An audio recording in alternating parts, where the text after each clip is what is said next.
Welcome to Calm Nest, a peaceful space where the timeless stories of the Bible are shared in a calm and soothing way, helping you relax, reflect, and rest in God's presence. Each story here is carefully told to quiet the noise of the day and draw you into the beauty of Scripture. Whether it's the courage of David, the faith of Abraham, the grace in Jesus' parables, or the hope in the Psalms, these stories remind us that God is near, and that His peace is always available. So wherever you are, getting ready for sleep, unwinding after a long day, or seeking comfort for your soul, know that this is a safe space to breathe, be still, and find rest in His Word. If this message brought peace to your heart, I invite you to subscribe to Calm Nest and become part of this growing nest of calm. Don't forget to share this video with someone who may need a gentle reminder of God's love today. Thank you for being here. Let's journey together, one calm story at a time. In the beginning, before there were trees or rivers, before any creature walked the land, or flew through the sky before time even had a name, there was only stillness. There were no stars, no sun, no laughter or song, just the soft, endless quiet of a world waiting to be born. But even in that deep silence, God was there. He was not alone in the dark. He was not afraid. He was not lost. He was full of love, full of light, full of a vision so beautiful and gentle that it could not be rushed.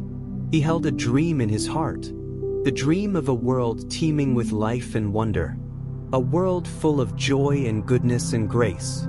And when the moment came, when the silence had listened long enough, God spoke. He didn't shout. He didn't roar. His voice was calm and steady, warm like a smile, rich like a song. He said, "Let there be light." And there was light, unfolded like the opening of a great golden curtain. It spilled out into the darkness, stretching far and wide, touching the nothingness, and turning it into something new. The light was soft like the very first morning. It warmed the emptiness. It gave everything a glow that had never been seen before.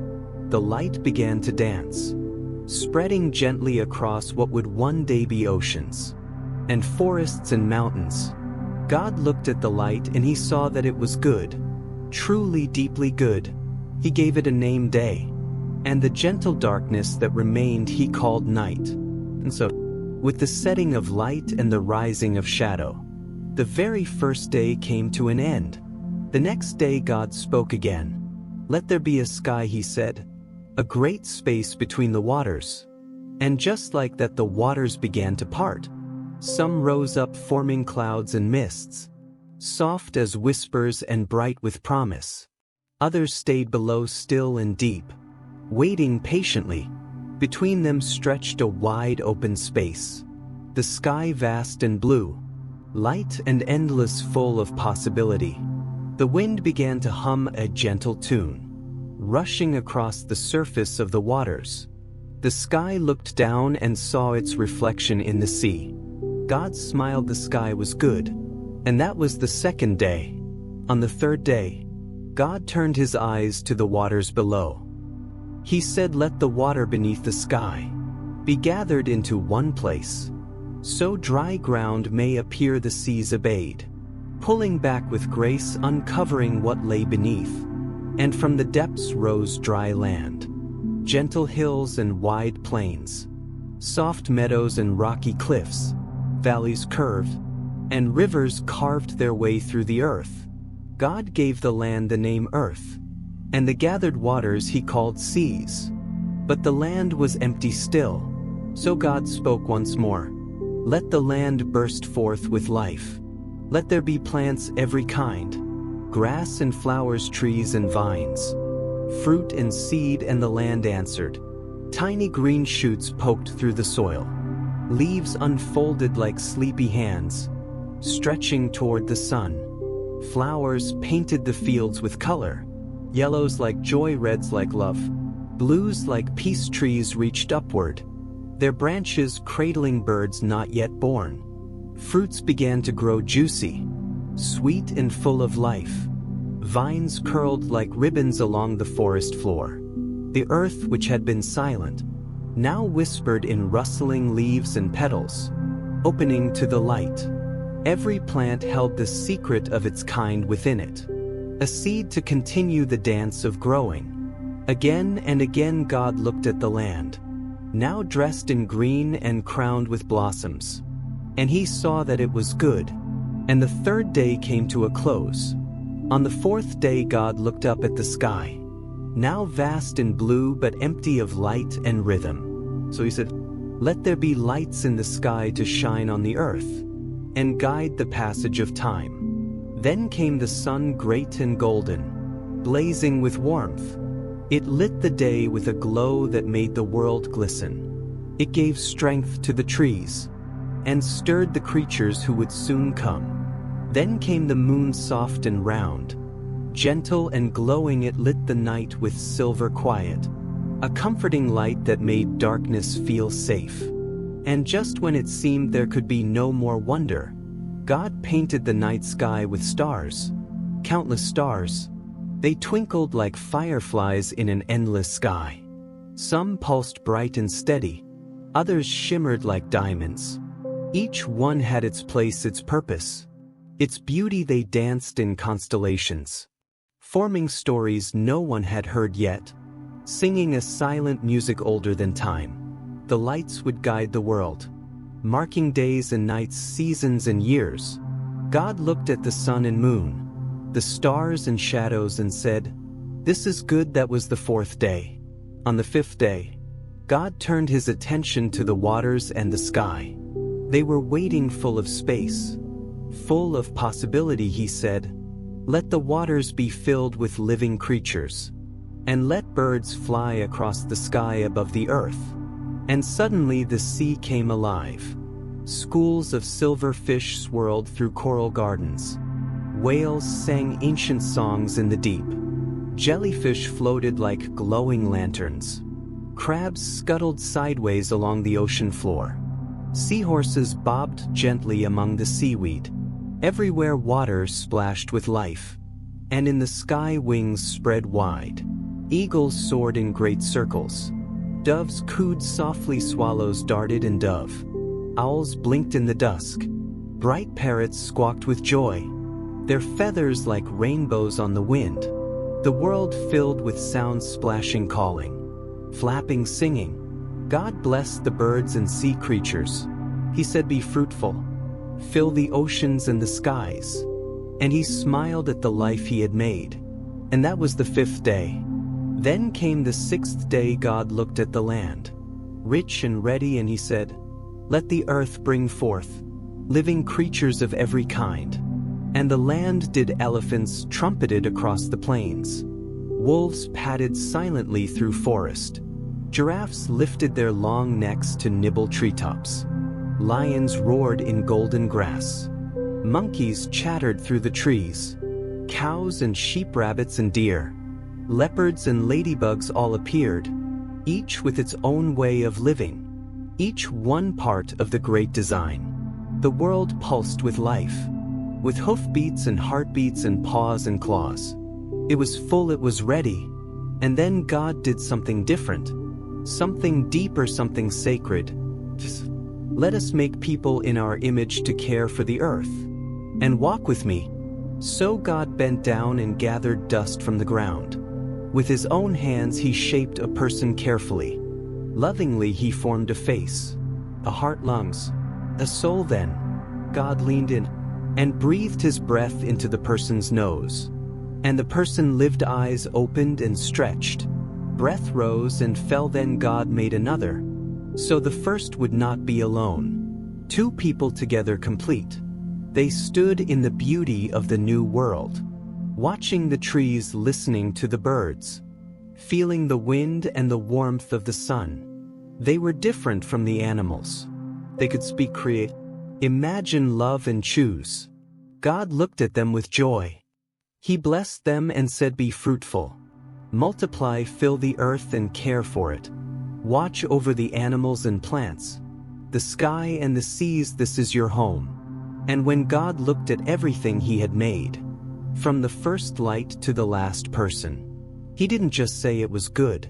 He said it was very good, and on the seventh day, God rested not because he was tired, but because his work was finished.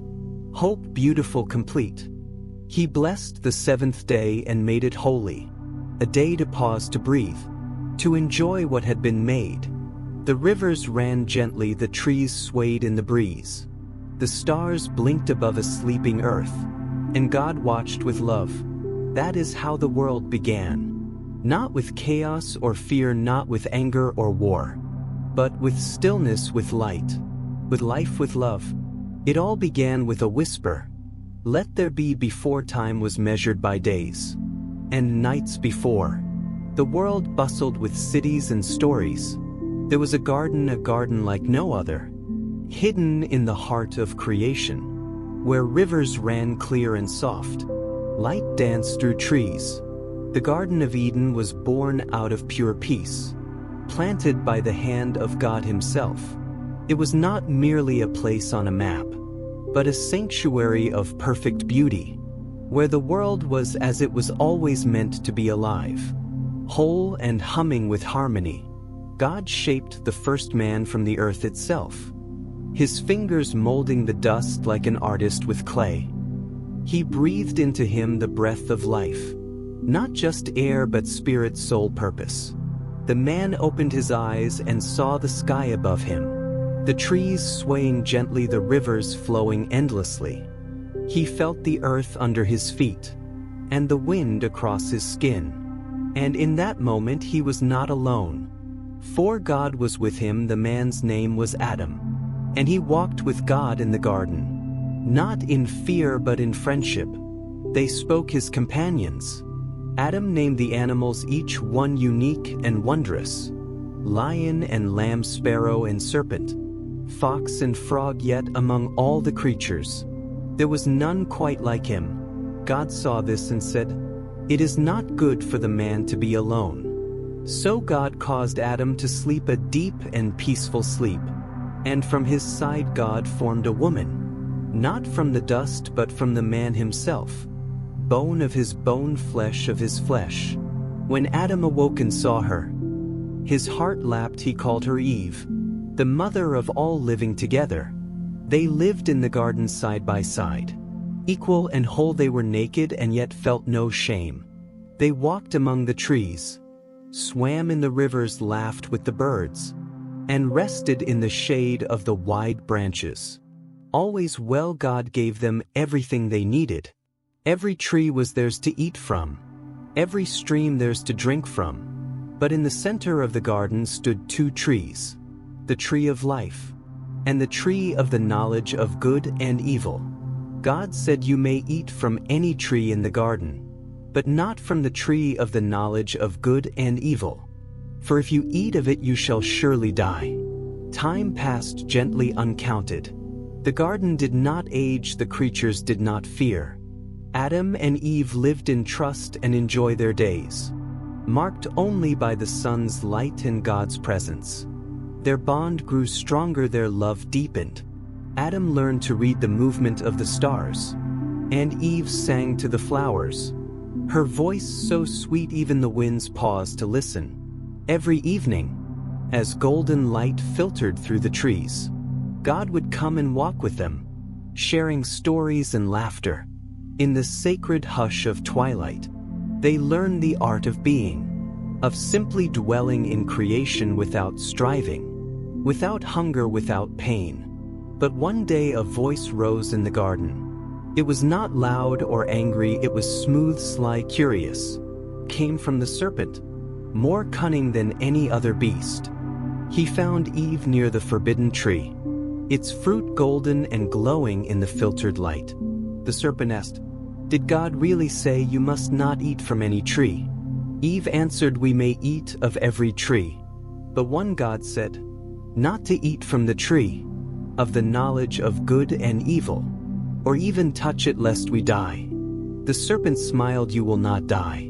God knows that when you eat of it, your eyes will be opened and you will be like him, knowing good and evil." Eve looked at the fruit again. It was beautiful, ripe and fragrant, She reached out and took it. She ate and then she gave it to Adam, who was with her, and he ate too. In that moment, everything changed. Their eyes were opened, but not with glory. They saw themselves with new awareness and felt, for the first time, fear and shame. They sewed fig leaves together to cover themselves and hid when they heard God walking in the garden. God called, "Where are you?" Adam answered, "I heard you and was afraid because I was naked." So God asked, "Who told you that you were naked? Did you eat from the tree? I commanded you not to." Adam replied, "The woman you gave me. She gave me the fruit and I ate." God turned to Eve, "What have you done?" She said, "The serpent deceived me and I ate." And so came the first sadness. Not thunder, not flame, but the quiet sorrow of broken trust. The harmony of Eden trembled. God spoke to the serpent, to the woman, and to the man. There would be pain now and labor. The earth would grow thorns. Life would still go on, but not as it once had. God made garments for Adam and Eve, clothing them with care, even as they faced the consequence of their choice. And then, with heavy heart, He let them out of the garden to guard the way to the tree of life. He placed a cherubim and a flaming sword that turned in every direction. Yet even in exile, the story was not ended. Though the garden gates closed behind them, God did not abandon His creation. The love that formed them from dust, the breath that gave them life, still followed them into the wide world. The promise of Eden remained whispered in every sunrise, remembered in every act of love, waiting to bloom again in time. In the years that followed, Adam and Eve built a life outside the garden. They tilled the soil and planted seeds. They learned to build shelter and gather food. They faced storms and sickness, moments of doubt and days of deep joy. They held each other in the night and remembered the peace of Eden. Their children ran through fields and asked questions of the stars. And though the garden was far, its echo lived on in their hearts, a longing for a world as it once was, and might one day be again. They taught their children the stories of the garden, of the voice that walked with them in the cool of the evening. And as their children grew and had children of their own, the memory of Eden passed from voice to voice, from heart to heart, a promise waiting to be fulfilled, a song waiting to be sung again. Adam and Eve aged slowly, the world around them slowly shaping into something new. They saw mountains form in rivers, carve valleys through stone.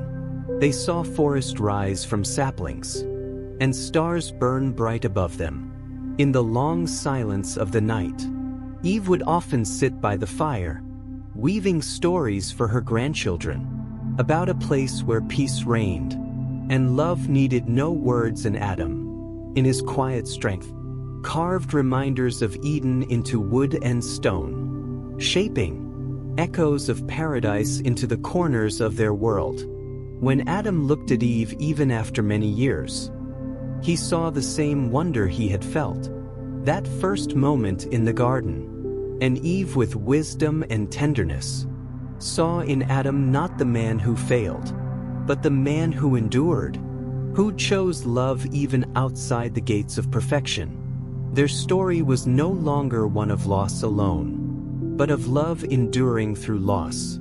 One evening, as the stars shimmered above, and the wind rustled through the olive trees, Adam whispered to his great-grandson, "One day, child, the garden will open again, not as it was, but as it is meant to be. And the voice of God will walk with us once more."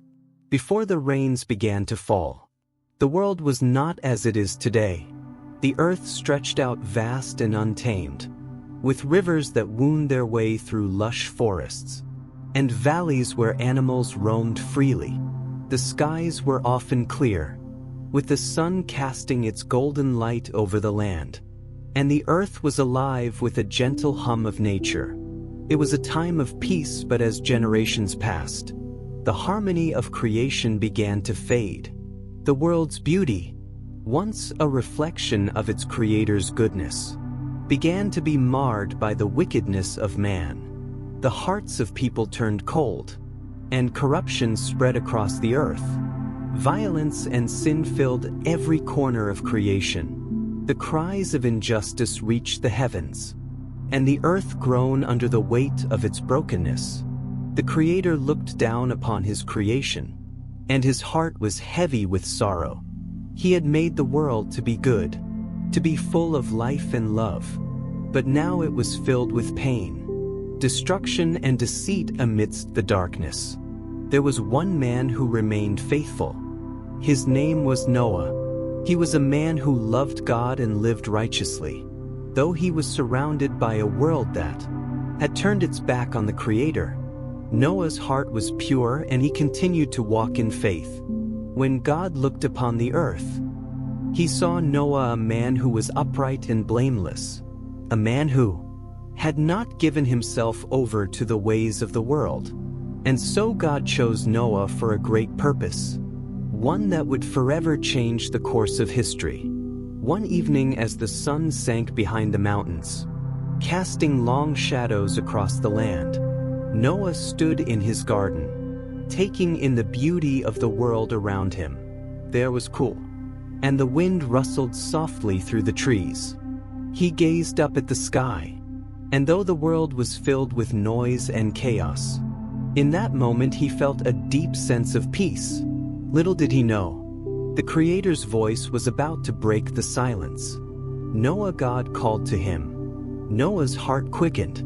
He had heard the voice of the Creator before, and each time it filled him with awe. He looked up into the heavens, and there, in the stillness of the evening, God spoke again. The earth has become corrupt before me, and it is filled with violence. I have seen the wickedness of mankind, and I will bring judgment upon the earth. But you, Noah, are a man of righteousness. You have found favor in my eyes. I will spare you, and through you I will preserve life. Noah's heart trembled at God's words, but there was no fear, only reverence and trust. He had known the Creator, and in that moment he knew God's plan was good. Even if he could not fully understand it, God continued, build yourself an ark, a great vessel of salvation. Make it of cypress wood with rooms for you, your family and the creatures of the earth. It must be 450 feet long, 75 feet wide, and 45 feet high. It must have a roof, a door, and a window. You will bring 2 of every kind of animal, male and female, into the ark. I will preserve their lives, and they will be safe with you. You will also gather enough food to feed them and your family during the storm. Noah's heart swelled with awe. He did not question but obeyed. The Creator had spoken, and his word would be carried out. God had chosen Noah for this moment, and Noah would trust him completely. And so Noah began the task that would consume many years of his life. Building the ark. The work was slow, meticulous, and at times back-breaking. Each day he saw the wood, hammered the nails, and built the great vessel according to the instructions God had given him. The ark grew larger and larger, standing like a great monument in the midst of the land. The people of the world, those who had not yet turned their hearts to God, saw Noah's work and laughed. They mocked him, calling him foolish for building such a great boat. In a time of peace, what storm? They scoffed, what flood? But Noah did not listen to their ridicule. He kept his eyes fixed on the task at hand. Each swing of the hammer, each piece of wood placed with precision, was a declaration of his faith in God. He trusted that the Creator's plan would come to pass, no matter how impossible it seemed. And as the ark took shape, so did Noah's trust. The years passed and the ark was nearly complete. The mocking grew louder, but Noah remained steadfast. He continued his work, not driven by the laughter of others, but by a quiet faith that held him steady. Then one day the skies began to change. The winds shifted and the air grew still. A heavy weight hung over the land, as if the earth itself knew what was coming. No one knew he could feel it in his bones. The time had arrived. God spoke to Noah again, saying, "The ark is ready. Gather your family, your wife, your sons and their wives. Bring the animals into the ark, 2 by 2, male and female. Do not fear, for I will protect you and all that you bring with you. The flood waters are about to come." Noah called his family together, and they entered the ark. Then the animals came: elephants and rabbits, lions and lambs, eagles and doves. Each animal walked calmly, 2 by 2, into the ark, as if they knew they were being called to safety. The creatures filled the great vessel, and Noah closed the door behind them. The storm began at first. It was only a drizzle, the raindrops falling like soft whispers from the heavens. But soon the rain turned into a torrent. The skies opened up, and the waters poured down in sheets, drenching the earth. The rivers overflowed, and the fountains of the deep broke open, releasing a flood of water that covered the land. The ark began to rise slowly at first, then more swiftly as the waters continued to rise. Noah and his family felt the rocking of the ark, but they were not afraid. Inside the ark, there was peace. They tended to the animals, feeding them, caring for them, and making sure everything was in order. The storm raged outside, but inside the ark they were safe. They trusted in God's promise that He would keep them safe. For 40 days and 40 nights, the rain poured down without ceasing. The ark drifted on the waters, moving like a great ship through the flood. Outside there was nothing but a vast, empty ocean stretching to the horizon. The world was covered in water. The storm was all-consuming. Yet inside the ark, Noah and his family were safe. They felt the presence of God with them, a constant reminder that they were not alone. The days grew long, and Noah sent out a raven to see if the waters had begun to recede. The raven flew back and forth, but it found no place to rest. The flood waters still covered the earth, and the raven returned to the ark. Next, Noah sent out a dove, and after some time, the dove returned with an olive leaf in its beak. This was a sign. The flood waters were beginning to recede. The earth was healing. Noah waited for a while longer, then sent the dove out again. This time the dove did not return. It had found a place to rest, a sign that the earth was ready to receive life. Once more with that, God spoke to Noah, "The time has come to leave the ark. You and your family, along with all the animals, may now go out into the world. Be fruitful and multiply and fill the earth." Noah opened the door of the ark, and the fresh air of the new world rushed in. The sun shined brightly, and the land stretched out before them, green and full of life, ready to be inhabited once again. The animals stepped out into the new world, their paws, hooves, and claws touching the earth. For the first time in many days, Noah and his family followed, stepping into the land that had been washed clean. And then God spoke again, saying, "I have set my rainbow in the sky as a sign of the covenant I make with you and all living creatures.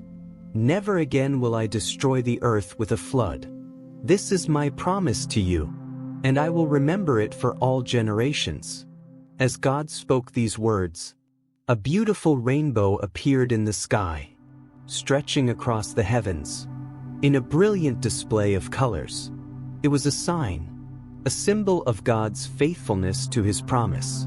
The rainbow would forever remind Noah, his family, and all of creation that God's covenant would endure. The story of the flood, the ark, and the rainbow became a story of hope, a story of God's unwavering promise to protect and preserve His creation. Noah's trust in God's promise carried him through the storm, and the rainbow became a symbol of that trust, a reminder that no matter how fierce the storm, God would always keep His word.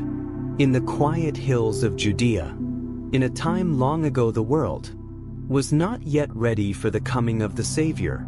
It was a world waiting like the earth before the dawn, holding its breath for the arrival of a promise. Made long ago, the Roman Empire ruled with an iron fist, and the people of Israel waited for a Messiah who would bring them peace, justice, and freedom. Life was often difficult for the people, their hearts burdened with the weight of waiting and the uncertainty of the world around them. And in the midst of this waiting, a young woman named Mary lived in the small village of Nazareth. Mary was a quiet, humble girl, betrothed to a kind carpenter named Joseph. Their lives were simple, filled with the small joys of daily life, the laughter of their friends and family, the steady rhythm of the seasons. But Mary's heart was full not just with love for Joseph, but with a deep, unspoken longing. Little did she know, God was about to fulfill that longing in a way she could never have imagined. One day, as Mary went about her daily tasks, an angel appeared before her. His presence filled the room with light, and Mary's heart leapt in her chest with awe and fear. The angel spoke, his voice gentle but filled with the weight of eternity. "Greetings, favored one. The Lord is with you." Mary, trembling, looked up at the angel. Unsure of what to say, the angel continued, "Do not be afraid, Mary. You have found favor with God. You will conceive and give birth to a son, and you are to call him Jesus. He will be great and will be called the Son of the Most High. The Lord God will give him the throne of his father, David, and he will reign over Jacob's descendants forever. His kingdom will never end." Mary's mind raised, her heart pounding in her chest. How will this be, she asked, for she was still a virgin and had not known a man. The angel answered, "The Holy Spirit will come on you, and the power of the Most High will overshadow you. So the Holy One to be born will be called the Son of God. Even Elizabeth, your relative, is going to have a child in her old age, and she who was said to be unable to conceive is in her 6th month, for no word from God will ever fail." Mary listened, her heart filled with awe and wonder. She did not fully understand how it was all going to happen, but she knew that God was calling her to something greater than herself. In that moment, her fear melted away, replaced by a deep peace, and she said, with humble surrender, "I am the Lord's servant. May your word to me be fulfilled." And with that, the angel departed. Joseph, the man to whom Mary was betrothed, had been struggling with what he had heard. Mary was pregnant, and he knew the child was not his. In the quiet of his heart, he considered quietly breaking off their engagement to protect her from disgrace. But before he could make any decisions, an angel of the Lord appeared to him in a dream. "Joseph, son of David," the angel said, "do not be afraid to take Mary home as your wife, because what is conceived in her is from the Holy Spirit. She will give birth to a son, and you are to give him the name Jesus, because he will save his people from their sins." When Joseph woke from the dream, he knew what he had to do. He took Mary as his wife, and despite the gossip and the whispers of the town, he trusted in God's plan. He would be a father to the child, and together Mary and Joseph would raise the Son of God. As time passed, the Roman Emperor, Caesar Augustus, issued a decree that a census should be taken of the entire Roman world. Everyone had to return to their ancestral towns to register for Mary and Joseph. That meant a long journey from Nazareth to Bethlehem, the town of David, because Joseph was a descendant of David's line. The journey was difficult for Mary, who was nearing the end of her pregnancy. The road was long and filled with dust and stones, the sun beating down upon them as they traveled. Yet through it all, Mary and Joseph were together, supporting each other in the silence of their thoughts. their hearts united in their faith and hope. The world around them seemed far away, and the promise of God's message carried them forward. Step by step as they approached Bethlehem, the city was crowded with people who had come from all over to register for the census. Every inn was full, and there was no room for Mary and Joseph to rest. After hours of searching, they found refuge in a humble stable, a place meant for animals. The air smelled of hay, and the soft sounds of animals filled the space. It was not the place anyone would expect for the birth of a king, but in this humble setting, the Savior of the world would make his entrance. The night was still, the stars shining brightly overhead. Mary, exhausted, yet filled with wonder, gave birth to her son. She wrapped him in swaddling cloths, as was the custom, and laid him in a manger, a feeding trough for the animals. The baby's cries were soft, but his presence was anything but ordinary. In that moment, the world had changed forever. In the fields nearby, there were shepherds watching over their flocks. They were simple men, ordinary in every way. Yet they were about to be the first to hear the greatest news the world had ever known. Suddenly, the night sky was filled with a brilliant light, and an angel appeared before them. The glory of the Lord shone around them, and they were terrified, but the angel said, "Do not be afraid, I bring you good news that will cause great joy for all the people. Today in the town of David, a Savior has been born to you. He is the Messiah, the Lord. This will be a sign to you. You will find a baby, wrapped in cloths and lying in a manger." And then the sky was filled with a great company of heavenly hosts, praising God and saying, "Glory to God in the highest heaven, and on earth, peace to those on whom his favor rests." The shepherds, filled with awe and wonder, looked at each other without a moment hesitation. They hurried to Bethlehem, to the stable, where the angel had said they would find the baby. The journey felt like a blur, their excitement growing with each step, the heavens still echoing with the angel's song. And there, in the loneliest of places, they found Mary and Joseph and the baby, lying in the manger. When they saw him, they knew that this was the Savior, the promised Messiah. The shepherds knelt before him, their hearts overflowing with gratitude and joy. They worshipped the baby, for they understood that he was the one they had been waiting for. The air around them seemed to shimmer with something sacred, something holy, and they remained there for a while. Quietly, in awe, they shared with Mary and Joseph everything the angel had told them, and when they left, they spread the word to all who would listen. The news of the birth of the Savior spread quickly, and all who heard it marveled at what had been told to them. But Mary, in her heart, treasured all these things and pondered them, knowing that this child, this humble baby in her arms, was no ordinary child. He was the fulfillment of God's promise, the one who would bring peace to the world, the light in the darkness. As days passed, wise men from the east who had been studying the stars followed a brilliant light that shone in the sky. It was a star like no other, and they knew it heralded the birth of a great king. They journeyed from afar, bringing gifts of gold, frankincense, and myrrh, for they understood the significance of this child's birth. When they arrived in Bethlehem and saw Jesus, they bowed down and worshipped him, offering their gifts as a sign of their reverence. Mary, Joseph, and the baby watched in awe as the wise men knelt before their Savior, their hearts filled with gratitude and humility.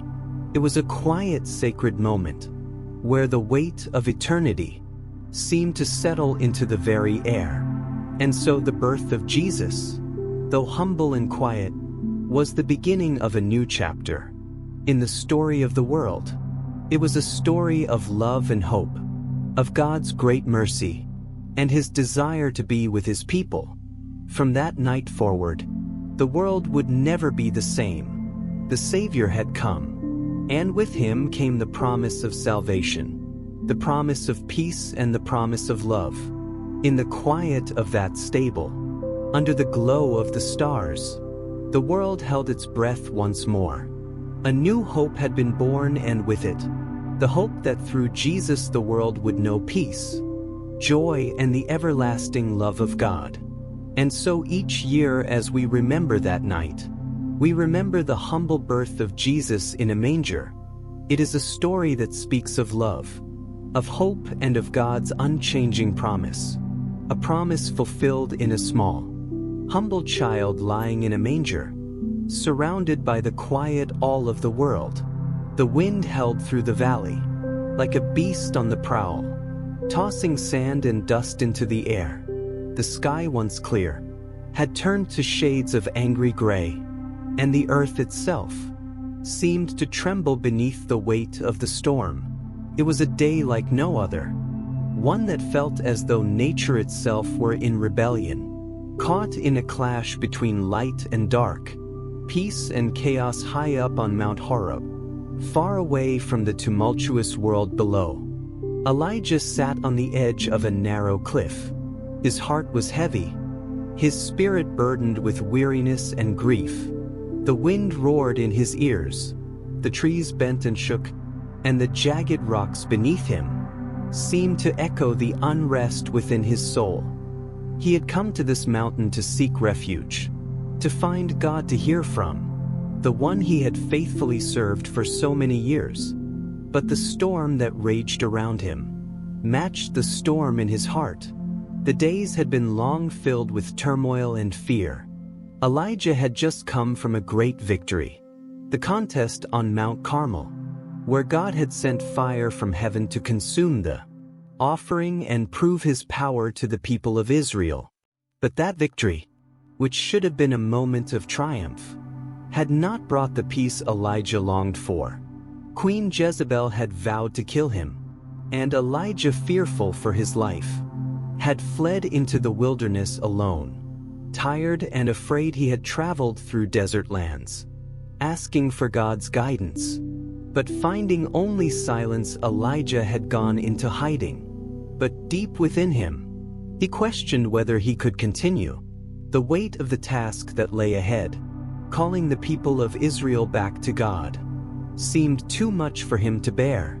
He had seen God's power manifest in mighty ways, but in that moment he longed to feel God's presence in a way he could understand and trust. He needed reassurance. He needed to hear God's voice clear and undeniable. And so Elijah found himself here, on the mountain, where God had once revealed himself to Moses, at the edge of a storm that mirrored the chaos in his own heart. The wind grew stronger, it tore through the trees and sent rocks tumbling down the side of the mountain. Elijah wrapped his cloak around himself, trying to shield himself from the fury of the storm. The thunder cracked, as if the heavens themselves were angry, and the lightning flashed in jagged streaks across the sky. The storm had come suddenly, and it was relentless. And yet amidst the storm, Elijah's heart beat steadily. He had not come to the mountains seeking a sign from nature. He had come seeking God. The storm raged for what felt like an eternity. Strong winds, quaking earth, and fire that danced across the sky. But despite the power and fury of the storm, Elijah stood still, his eyes fixed on the heart of the mountain, waiting for the one he knew was with him, though he could not see or hear him. And then, as suddenly as it had begun, the storm passed, the wind quieted, the earth stilled, the fire ceased its roaring dance, and the sky became calm once more.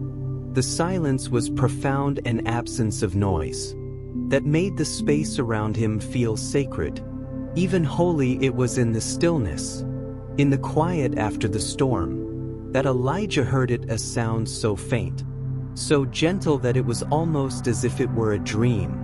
A whisper, it was soft, like a breeze through the trees, so quiet that Elijah had to strain to hear it. But in that whisper, He felt something he had not felt in days. Peace. A deep, overwhelming peace that washed over him, calming his soul, and filling him with a sense of quiet assurance. Elijah, the whisper said, "What are you doing here?" Elijah's eyes widened in surprise. He had come to this mountain seeking God. And now, in the midst of the calm, God had spoken quietly, intimately, and in a way that was different from any other encounter Elijah had experienced before. There had been fire and thunder, wind and earthquakes before, but never had God spoken to him like this. So tender, so gentle, and so full of love. Elijah swallowed hard, his heart still beating with the echoes of the storm. He felt small, fragile, but in the presence of this whisper, he felt safe. "I have been very zealous for the Lord, the God of hosts," Elijah answered, his voice trembling slightly. "For the people of Israel have forsaken your covenant, thrown down your altars, and killed your prophets with the sword. And I only am left, and they seek my life to take it away." Elijah's words were heavy with the weariness of his journey. He had come to the mountains seeking answers, seeking a way forward, in the face of fear and uncertainty. And now, before the presence of God, he laid bare his heart, his doubts, his frustrations, and his isolation. He had been faithful, but in his faithfulness, he felt alone. The people had turned from God, and he had been left to carry the weight of their sin, the burden of their rejection. But the whisper did not respond with anger, nor with judgment. It did not shout or command. Instead, it spoke with tenderness. "Go out and stand on the mount before the Lord." The whisper urged, "For the Lord is about to pass by." Elijah, exhausted and broken, stood slowly, wiping his brow and taking a deep breath. He stepped out from the safety of the shelter he had found among the rocks, stepping out into the open air, his heart still uncertain but willing to listen. As he stood there on the mount, the ground trembling beneath his feet, Elijah saw it. The wind blew again, but this time it was not like the storm that had passed before. It was a wind that tore at the mountain and broke the rocks into pieces. But Elijah did not hear God in the wind. Then there was an earthquake, a mighty shaking of the earth, as if the world itself were coming undone. But God was not in the earthquake. Finally, a fire blazed across the mountaintop, consuming everything in its path. But God was not in the fire. After the fire there was silence, a profound silence. It was in this silence, in this stillness, that Elijah felt the unmistakable presence of God. It was not in the fury of the storm, nor in the power of the elements, but in the quiet, in the peace that followed the chaos. It was in the gentle whisper that had first called his name. And in that moment Elijah knew that God was near. The voice came again, soft and gentle, like a calm wind that brushes against the skin. "What are you doing here, Elijah?" Elijah, now filled with a deep peace that could only come from the presence of God, answered, "I have been very zealous for the Lord, the God of hosts. The people have turned away from you, but I remain. I am the only one left, and they seek my life." But this time, the response was different. God did not condemn or rebuke. Instead, God spoke quietly but with assurance. "Go, return on your way to the wilderness of Damascus, and when you arrive, you shall anoint Hazael to be king over Syria, and Jehu the son of Nimshi you shall anoint to be king over Israel, and Elisha the son of Shaphat of Abel-Meholah you shall anoint to be prophet in your place." God was giving Elijah a task, the purpose not as a punishment, but as a reminder that the work was not over. Elijah was not alone, and he was not abandoned. God had always been with him, and he would continue to guide him. There were others who had not bowed to idols, who had remained faithful. God was at work in ways Elijah could not yet see. And his role in this work was far from finished. With the whisper of God still echoing in his heart, Elijah knew he had found the peace he had sought. It was not the peace that came with answers or certainty, but the peace that comes when one is in the presence of the God who understands, who cares, and who always provides. And so Elijah stood in the silence, his heart finally at rest, knowing that the God who whispered to him in the quiet would continue to lead him, no matter what storm may come. But as Elijah stood there, now filled with a quiet strength, he was reminded that peace does not always mean an absence of conflict. The world outside would continue to be filled with challenges, storms, and fears, yet the peace Elijah found in that moment was not dependent on his circumstances, but on his trust in the one who had called him out into the quiet. God's presence was enough. It was more than enough. And so Elijah returned to the world a man transformed. He knew that his journey would still be difficult, but he also knew that God would be with him, guiding him through the storms. For the God who speaks in the silence, who calms the storms of the heart, would always be with him, always present, always near. The wind had stopped. The sky had cleared, and Elijah, now with a renewed sense of purpose and peace, set out once again, ready to do the work God had called him to, walking forward in the quiet confidence of one who had heard the gentle whisper of the Lord. As Elijah walked, he could feel the presence of God with him. Steady and unwavering, the road ahead was unknown, but the whisper of peace continued to guide him, and with each step, he trusted that even in the most chaotic of times, God would always be there, leading him through every storm, every uncertainty, with the calm assurance that comes from being in the presence of the divine. It was evening when Jesus spoke to his disciples, inviting them to cross to the other side of the lake. The sun was beginning to set, casting long shadows over the water, and the world around them seemed to be growing quieter. As the day wound down, the disciples, many of them seasoned fishermen, had seen the lake in all kinds of weather: storms that blew in from nowhere, winds that howled and raged, waves that could swallow a boat whole. But on this particular evening, as they climbed into the boat with Jesus, the sea was calm and the air was cool and still. They set out, the boat gently rocking as it cut through the water, leaving ripples in its wake. The boat, modest in size, was small enough that they could feel the closeness of one another, their voices mingling in the calm of the early night. Jesus, exhausted from his ministry of teaching and healing, found a place in the stern and lay down, resting his head on a cushion. The disciples, though alert, were also grateful for the quiet, the noise of the crowds. The constant pressure of healing and teaching had left them all weary, and so as the boat gently glided across the lake, they took a moment to settle and breathe, hoping for a brief respite from the demands of their calling. But as they sailed into the deeper waters of the lake, a sudden gust of wind began to stir. It was small at first, a subtle shift in the air that made the surface of the water ripple, and the boat sway ever so slightly. But before long the wind began to intensify, sending waves crashing against the side of the boat. The calm, peaceful journey turned into a struggle as the boat rocked violently, the sides creaking under the pressure of the rising storm. The disciples, though experienced fishermen, felt the weight of fear begin to settle upon them. They tried to steer the boat through the waves, pulling on the ropes and working together to adjust the sail. But the storm was unrelenting. The wind held louder now, and the waves grew higher, threatening to capsize the boat.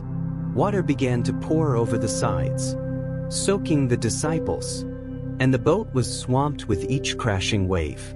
The disciples, their hearts pounding in their chests, were desperate. They had seen storms like this before, but never had they felt so out of control. The boat was being tossed about, like a toy in the hands of a child, and the fear of drowning began to overtake them. In the midst of this chaos, their eyes turned to Jesus, who was still asleep, unfazed by the storm. His head rested on the cushion in the stern, seemingly oblivious to the raging tempest around him. "Teacher," one of the disciples shouted, his voice cracking with panic, "don't you care that we are perishing?" There was a moment of silence, the storm raging in the background. Before Jesus stirred slowly, he rose to his feet, his eyes opening to the scene around him. The disciples were shouting over the wind, struggling to keep the boat afloat, and the waves were crashing relentlessly against them. But Jesus, with a calmness that only he could possess, stepped forward. "Why are you so afraid?" he asked gently, his voice cutting through the noise of the storm, like a whisper in the wind. "Do you still have no faith?" The disciples, stunned by his words, looked at one another. How could they have faith in such a moment? The storm was wild, the wind was fierce, and the water was rising quickly. How could they have faith when their very lives were in danger? But before they could speak, Jesus turned toward the storm. With a deep breath, he raised his hand and said, "Peace, be still." The wind stopped. The waves, which had been crashing against the boat, suddenly fell silent. The sea, once wild and tumultuous, became still as glass, its surface smooth and undisturbed. The only sound now was the gentle lapping of water against the boat as it drifted unhurried through the calm lake. The disciples stood in stunned silence. The air, which had been thick with fear and chaos, was now thick with a sense of awe. The storm had ceased. The storm that had threatened to drown them. The storm that had raged without warning. It was as though the very forces of nature had been held in check by a power greater than anything they could understand. "Who is this?" they whispered to one another, their voices filled with wonder and fear. "Even the wind and the waves obey him." Jesus looked at them, his expression calm but knowing. "Why are you so afraid?" he asked again. "Do you still have no faith?" The disciples were left speechless. The fear that had gripped their hearts moments ago was now replaced by a deep reverence. Who was this man who had the authority to command the storm, to speak to the wind as if it were a living thing? The answer to their question lingered in the air, unspoken but understood, as the boat drifted quietly across the lake. The disciples reflected on what had just happened. The storm, which had seemed so terrifying, had been tamed by the voice of Jesus. It was a moment of deep revelation, a moment in which the power of God was made known in the most direct and profound way. The storm had not just been a test of their faith. It had been an opportunity to experience the peace that only Jesus could offer, a peace that transcended the chaos of life. But as they made their way to the other side of the lake, the meaning of the encounter began to settle deeply in their hearts. The storm had been more than a physical tempest. It had been a symbol of the storms they would face in their lives.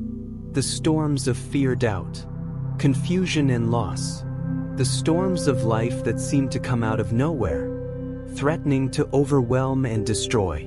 And yet, in the midst of all these storms, Jesus had shown them that peace was possible. That peace came not in the absence of storms, but in the presence of the one who held the power to calm them.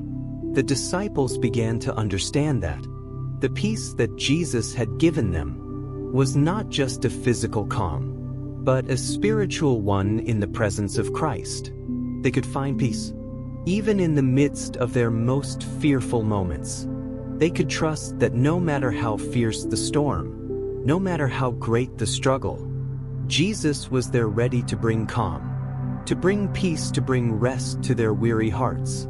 As the boat made its way to the shore, The disciples were not the same as they had been. When they first set out, they had been afraid, their hearts full of doubt and fear.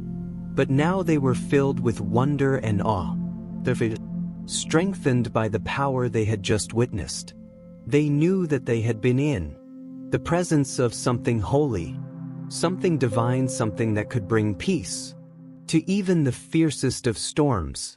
And so as the boat finally touched the shore, and the disciples stepped out onto the solid ground, they carried with them the lesson of that night. The storm had passed, and the peace of Jesus remained with them. It was a peace that they would carry with them throughout their journey, through all the trials and struggles they would face in the years to come. Jesus had shown them that no matter how great the storm, no matter how overwhelming the challenges, there was always a way to find peace. For in him there was always hope, always calm, always rest. And that peace, that calm in the midst of the storm, would continue to guide them as they followed him. The wind and the waves had obeyed Jesus, but it was the hearts of the disciples that had been most transformed. For in the midst of the storm, they had found peace not just in the quiet of the lake, but in the presence of the one who held the power to calm every storm, both in nature and in the depths of their souls. And as they walked away from the lake, their hearts were full of faith, full of peace, and full of the knowledge that, no matter what storms lay ahead, they would never be alone. The one who had calmed the storm would always be with them, bringing peace, bringing hope, and bringing love to every turbulent moment of their lives. The story of that night, of Jesus calming the storm, would stay with them forever. A reminder that even in the wildest storms of life, there is always the promise of peace.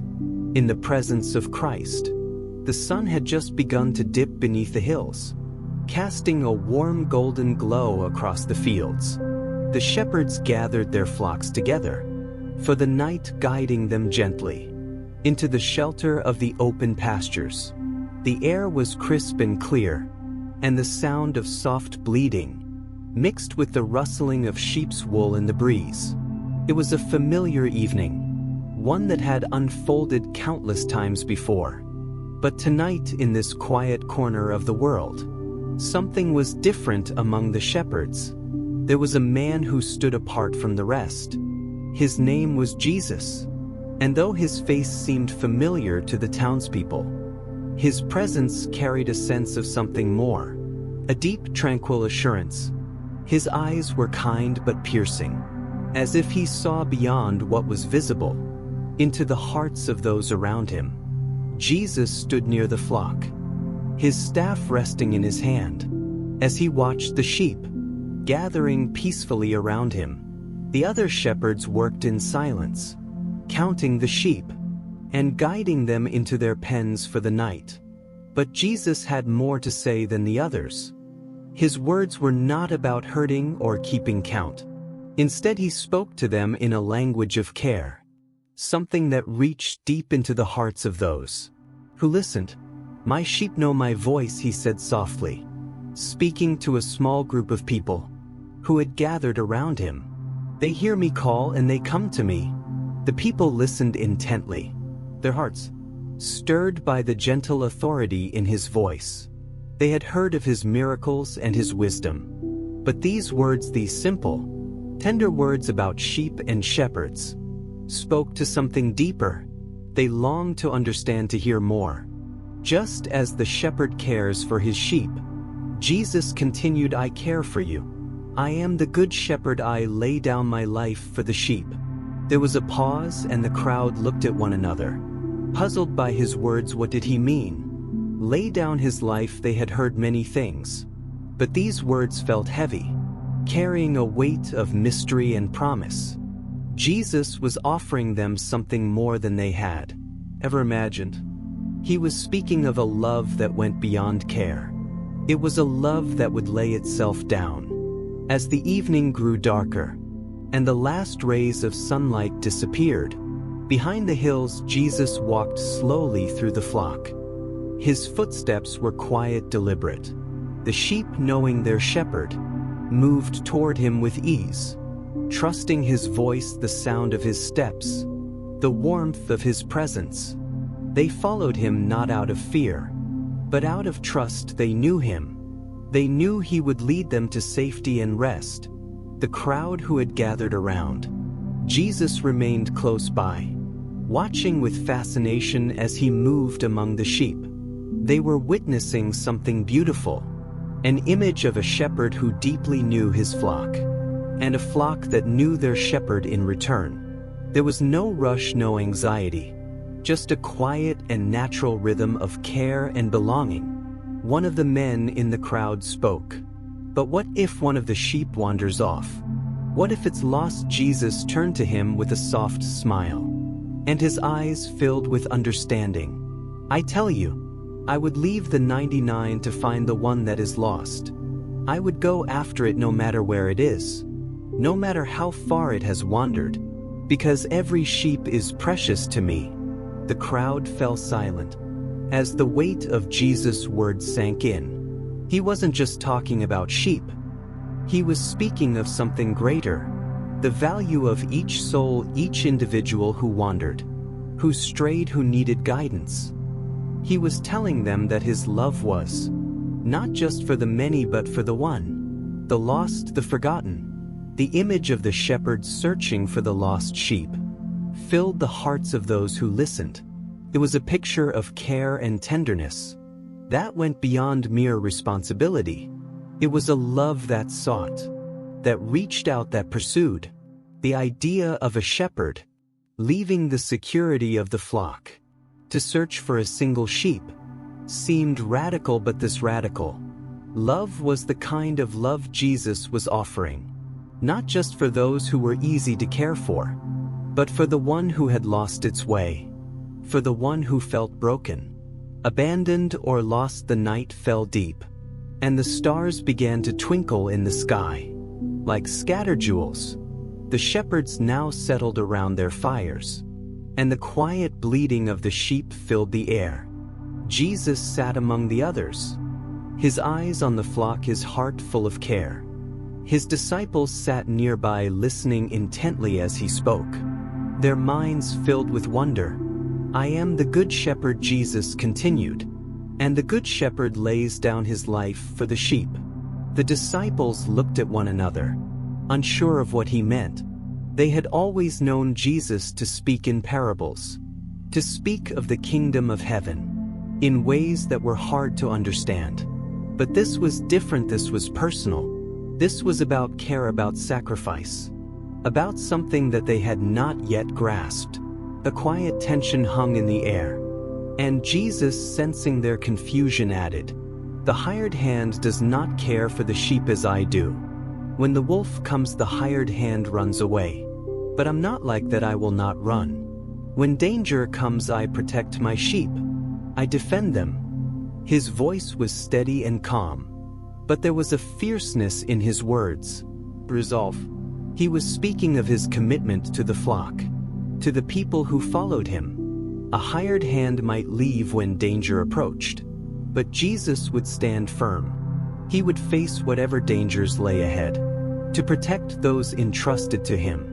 The disciples could not yet understand the full measure of Jesus' words, but they felt the truth of them. They knew that he had already shown them his care. They had seen him heal the sick, feed the hungry, and comfort the broken. But what did it mean for him to lay down his life for the sheep? What kind of love could this be? As the evening wore on the campfire flickered in the cool night air, the disciples remained silent, each lost in thought. They had witnessed many miracles, many healings, and heard many teachings. But what Jesus had just said, the words about laying down his life, had cut to their hearts. They were troubled by the idea. They could not fathom what it meant. Jesus, sensing their unease, continued, "No one takes my life from me. I lay it down of my own accord. I have authority to lay it down, and authority to take it up again. This command I received from my Father." The disciples did not fully understand. They could not yet see the future that awaited them: the betrayal, the arrest, the crucifixion. They could not understand the weight of Jesus' love in this moment, but they felt something profound stir within them. A love that would give itself completely. A love that would not turn away in the face of danger. A love that would sacrifice everything for the sake of the sheep. And in the quiet that followed, as the fire flickered and the stars shone brightly overhead, the disciples began to grasp a deeper truth. Jesus was not just their teacher, their healer, their rabbi. He was the Good Shepherd. He was the one who would lay down his life for them, for all who followed him. His love was not conditional or fleeting. It was constant, steadfast, and unyielding. The days that followed were filled with more lessons, more teachings. Jesus continued to lead his disciples, showing them the ways of the kingdom of God. But each day, they understood a little more of what he had meant. When he spoke of being the Good Shepherd, they began to see that his care for them was not just about physical safety or comfort. It was about something much deeper, a care for their souls, a protection for their hearts, a guidance that would lead them through life's darkest valleys. One evening, as they walked along a dusty road, Jesus stopped and looked at his disciples. With deep compassion, "I am the Good Shepherd," he said again, his voice gentle but filled with strength. "The Good Shepherd knows his sheep, and the sheep know him. I lay down my life for the sheep, and I will lead them besides still waters and green pastures. I will give them rest." The disciples nodded, beginning to understand. The journey ahead would not always be easy. There would be hardships and trials. But Jesus, their Good Shepherd, would be with them through it all. He would guide them, protect them, and care for them. He would never leave them. As time passed, the message of Jesus' cares spread beyond the disciples. More and more people came to hear his words, to feel his love, and to experience the protection of the Good Shepherd. He was not a distant figure, but one who walked with them, talked with them, healed them, and loved them. And for those who followed him, he was their comfort, their safety, and their hope. The image of the Good Shepherd became one that echoed through the hearts of believers for generations to come. It was a love that would never falter, a protection that would never fail. The Good Shepherd would lead his flock home, no matter the dangers they faced. Many years later, long after Jesus had ascended to heaven, his disciples and followers would continue to tell his story, the story of the Good Shepherd, who laid down his life for the sheep, and through his death and resurrection, the ultimate promise was fulfilled. The flock was safe, the sheep were cared for, and the Good Shepherd had led them to eternal life. And as the years turned into centuries, the words of Jesus continued to resonate. "I am the Good Shepherd," he had said. "I know my sheep and my sheep know me." Those words would endure, bringing peace, hope, and a profound sense of care for every generation that followed. For the Good Shepherd's love was not bound by time or place. It transcended all circumstances. His voice still calls out to his flock even today. Each person who listens, each soul who seeks his care, finds safety and peace in his embrace. And those who follow him, whether through the challenges of life or the trials of the world, will know that they are never alone. For the Good Shepherd is always near. He knows his sheep and his sheep know him, and in his care they find comfort, rest, and an eternal home. Naomi sat in the quiet corner of their humble home, looking out at the setting sun that bathed the fields of Bethlehem in golden light. The day's labor was over, and the house was filled with a quiet peace, though her heart still carried the weight of grief. Yet in the midst of it there was something new, something unexpected. Ruth had become more than just a daughter-in-law. She had become a companion, a steadfast presence in Naomi's life. Her loyalty and devotion had transformed Naomi's life in ways she never could have imagined. When she first faced the crushing sorrow of losing her husband and sons, Ruth was a woman of great inner strength, a quiet grace that resonated deeply within Naomi. Every day Ruth would go out into the fields to glean, working tirelessly to gather the leftover barley for their sustenance. She never complained even on the hottest days, when the sun seemed to burn the earth and the air was thick with dust. Ruth worked tirelessly and Naomi watched, filled with both pride and sorrow for the young woman who had given up so much to stay with her. As the days passed, Naomi saw that Ruth was not only working with determination, but with an unexpected spirit of kindness toward others. Her actions in the fields were marked by humility and respect for the workers, the men and the women who harvested the crops. She would smile and offer them a greeting, and when they grew weary, she would offer a helping hand. It was evident that Ruth's character had already made an impression on the people of Bethlehem.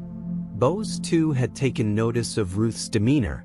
She was not like the other women of the field, but there was something about her, the way she carried herself with dignity, even in the midst of hardship, that spoke to him. And as he saw Ruth from afar, something stirred in his heart.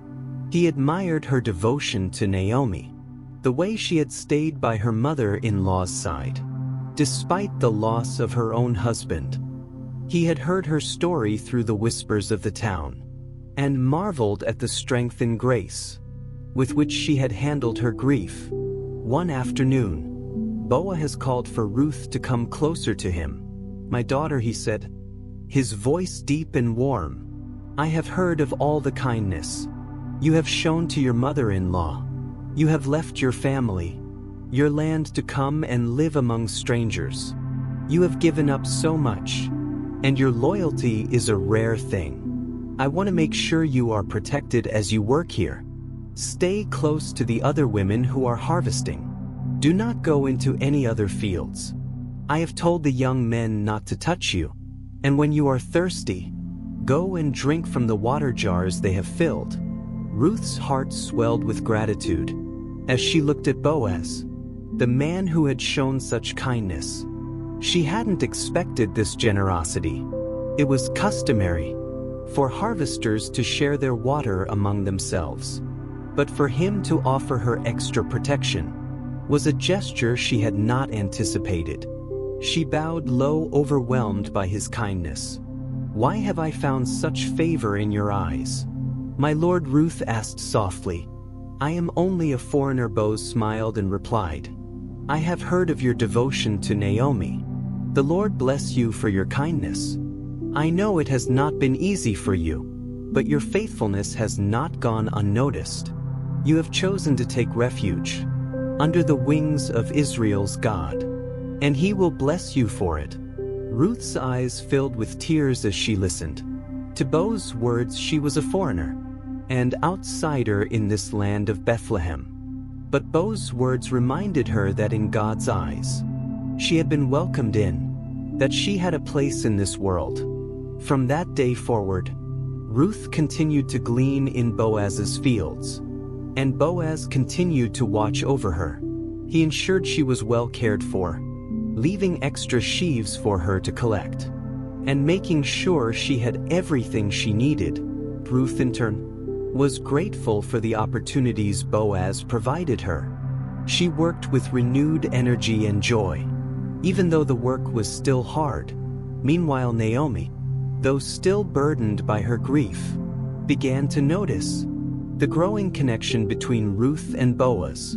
She had seen the kindness in Boaz's eyes, the way he looked after Ruth, with a tenderness she had not expected from a man of his wealth and standing. Naomi's heart was full of conflicting emotions. On one hand, she was overjoyed that Ruth had found favor in Boaz's eyes. On the other hand, she could not help but worry for Ruth. She had seen the pain that Ruth had suffered, losing her husband, and Naomi wanted nothing more than to see Ruth find joy, again to have the kind of life that she deserved. One evening as Naomi sat with Ruth, she couldn't help but speak her mind. "My daughter," she said, her voice filled with the quiet wisdom that comes from years of experience. "I've been thinking Boaz is a kinsman redeemer, someone who is in a position to help you and protect you. It's true that he has shown you kindness, but I believe there is more to it. I believe he might be the answer to the prayers I have been praying for you." Ruth looked at Naomi, unsure of what she meant. "Do you remember the law of the kinsman redeemer?" Naomi continued, "It is the law of our people that if a man dies, his closest relative has the duty to redeem the family line. This includes marrying the widow and raising children in the name of the deceased. Boaz is a relative of your late husband Mahlon, and it is his responsibility to help you." Ruth nodded slowly, taking in Naomi's words. She hadn't considered this before, but the idea of Boaz being her kinsman redeemer was something she could not ignore. However, there was still hesitation in her heart. Wasn't sure how Boaz would react to such a proposal. After all, she was a widow, a woman who had no standing in society. Would he truly want to take on such a responsibility? Naomi, sensing Ruth's hesitation, reassured her. "Listen to me, my daughter," Naomi said with a soft smile. "You have shown such love and loyalty. Now it is time for you to find a place of rest, place of peace. Go to Boaz. Do as I say. He is a man of honor, and if he is willing, he will redeem you." That night Ruth went to the threshing floor. As Naomi had advised, the harvest was done, and Boaz had gone to rest. After a long day of winnowing barley, Ruth's heart raced with both excitement and fear as she made her way to where Boaz was lying, his feet exposed on the ground. She had done as Naomi instructed, washed herself, anointed herself with perfume, and dressed in her best clothes. When she arrived at the threshing floor, she quietly approached Boaz, who was fast asleep, and gently uncovered his feet, as Naomi had told her to do. Boaz awoke in the middle of the night, startled to find someone at his feet. He sat up quickly and saw Ruth lying there. "Who are you?" he asked in surprise, his voice groggy from sleep. "I am your servant Ruth," she replied, her voice trembling slightly. "Spread the corner of your garment over me, for you are a kinsman redeemer." Boaz looked down at Ruth, and for a moment there was silence. Ruth felt her heart pounding in her chest, unsure of how he would respond.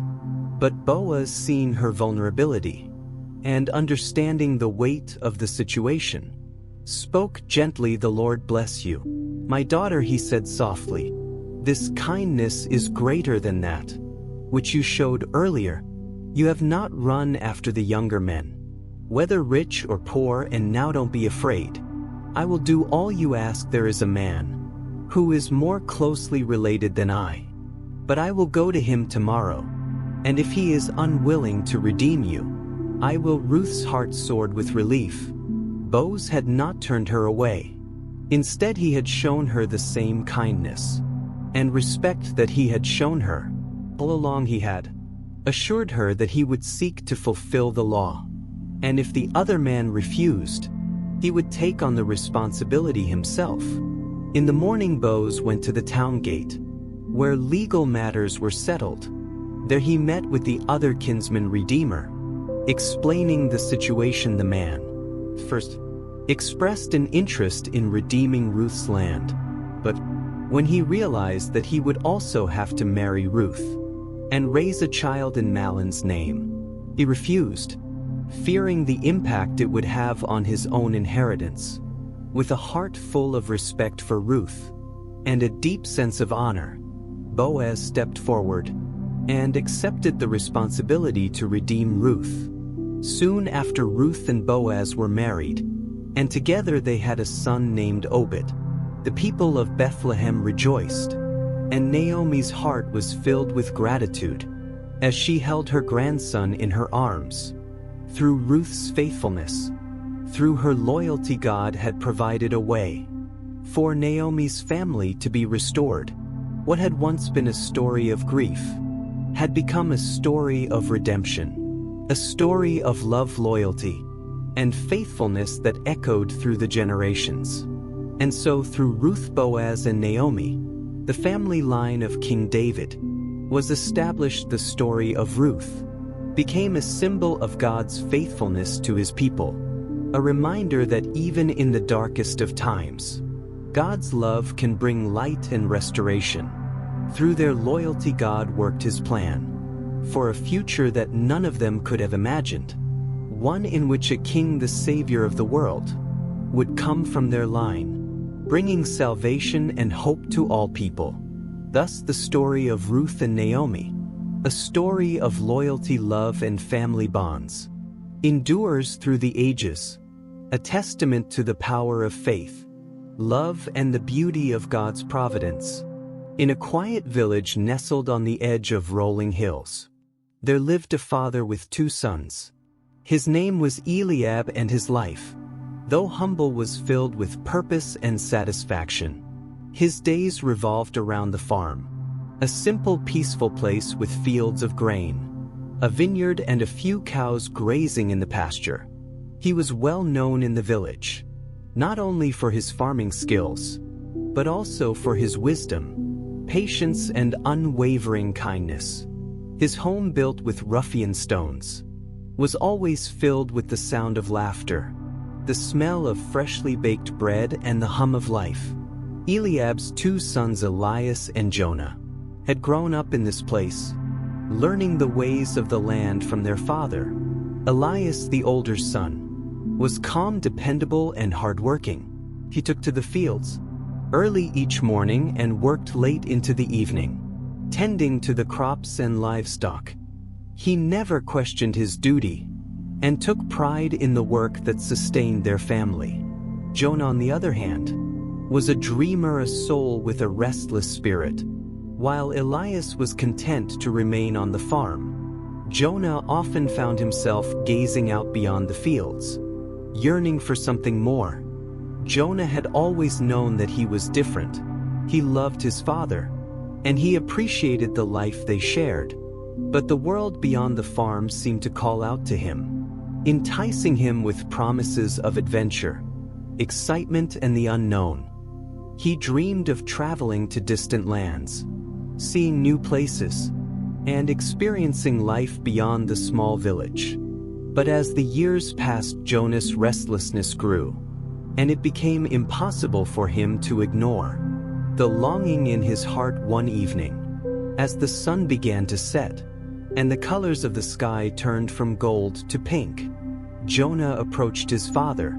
He stood before Eliab, his heart pounding with anticipation and fear. He knew what he was about to ask would change everything, yet he could not suppress the burning desire for freedom. Father, Jonah began, his voice hesitating but firm. I want to leave. I want to see the world and experience life beyond these fields.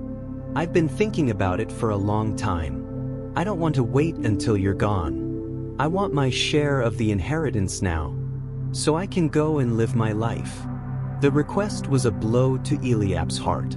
He had raised Jonah with love, teaching him the value of family, hard work, and respect for what they had. The inheritance was not just money or property. It was the legacy of their family, built over generations. To ask for it now was to sever the ties that bound Jonah to him and to the farm. It was as if Jonah was saying that the life they had built together no longer mattered. Eliab's eyes filled with sorrow as he regarded his son. But as he looked at Jonah, he saw not defiance but a longing for something Jonah felt he could not find at home. Eliab had always known his son's heart was wild, that his dreams reached beyond the hills of their land. Despite the pain it caused him, Eliab understood that Jonah had to follow his own path, even if that path led him away from everything. Eliab had worked for after a long silence. Eliab spoke, his voice heavy but gentle. "Very well, my son. If this is what you desire, I will give you your share of the inheritance. But know this, the world outside these hills is not always kind. It is a place full of unknowns, where one can lose themselves easily. But even so, I will not stop you." Jonah's heart surged, with a mixture of excitement and guilt. He thanked his father and quickly gathered his portion, his share of the family's wealth. Eliab watched his son pack his belongings, his heart torn between the desire to hold on and the understanding that this was a part of Jonah's journey. He knew the day would come when Jonah would leave, but it did little to lessen the ache in his chest. As the sun dipped below the horizon, Jonah left the gates of the farm creek behind him, and the village faded into the distance. His excitement was palpable, his dreams of adventure growing larger with every step. He was free, he told himself, free from the farm, free from the expectations, free to live as he pleased. The world was vast, and Jonah believed it was his for the taking. The days that followed were filled with joy and indulgence. Jonah traveled far from home, crossing rivers and mountains, until he reached the bustling cities. But he was swept up in the excitement of new experiences. He spent his wealth lavishly on fine clothes, luxurious meals, and entertainment. He dined with strangers, who treated him as though he were royalty, and he danced in courts, unburdened by the responsibilities of farm life. Jonah's heart swelled with a false sense of freedom, and he became enamored with the lavish lifestyle he had always dreamed of. As the seasons changed, however, so did Jonah's fortune. His money, once abundant, began to dwindle as his indulgence and excess grew. The friends he had made disappeared as quickly as his wealth had evaporated. The luxurious meals turned into simple bread and water, and soon the vibrant cities he had once admired felt cold and unwelcoming.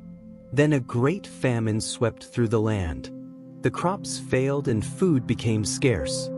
Jonah found himself penniless and desperate, his dreams of wealth shattered. No longer the young man of promise and privilege, Jonah was reduced to seeking work wherever he could find it. Eventually he found himself hired by a farmer who sent him to tend to the pigs, an occupation Jonah could have never imagined for himself, much less his father's son. The work was grueling, and Jonah, once proud and full of dreams, now felt the weight of his choices pressing down on him. His clothes were ragged, his hands calloused, and his stomach empty.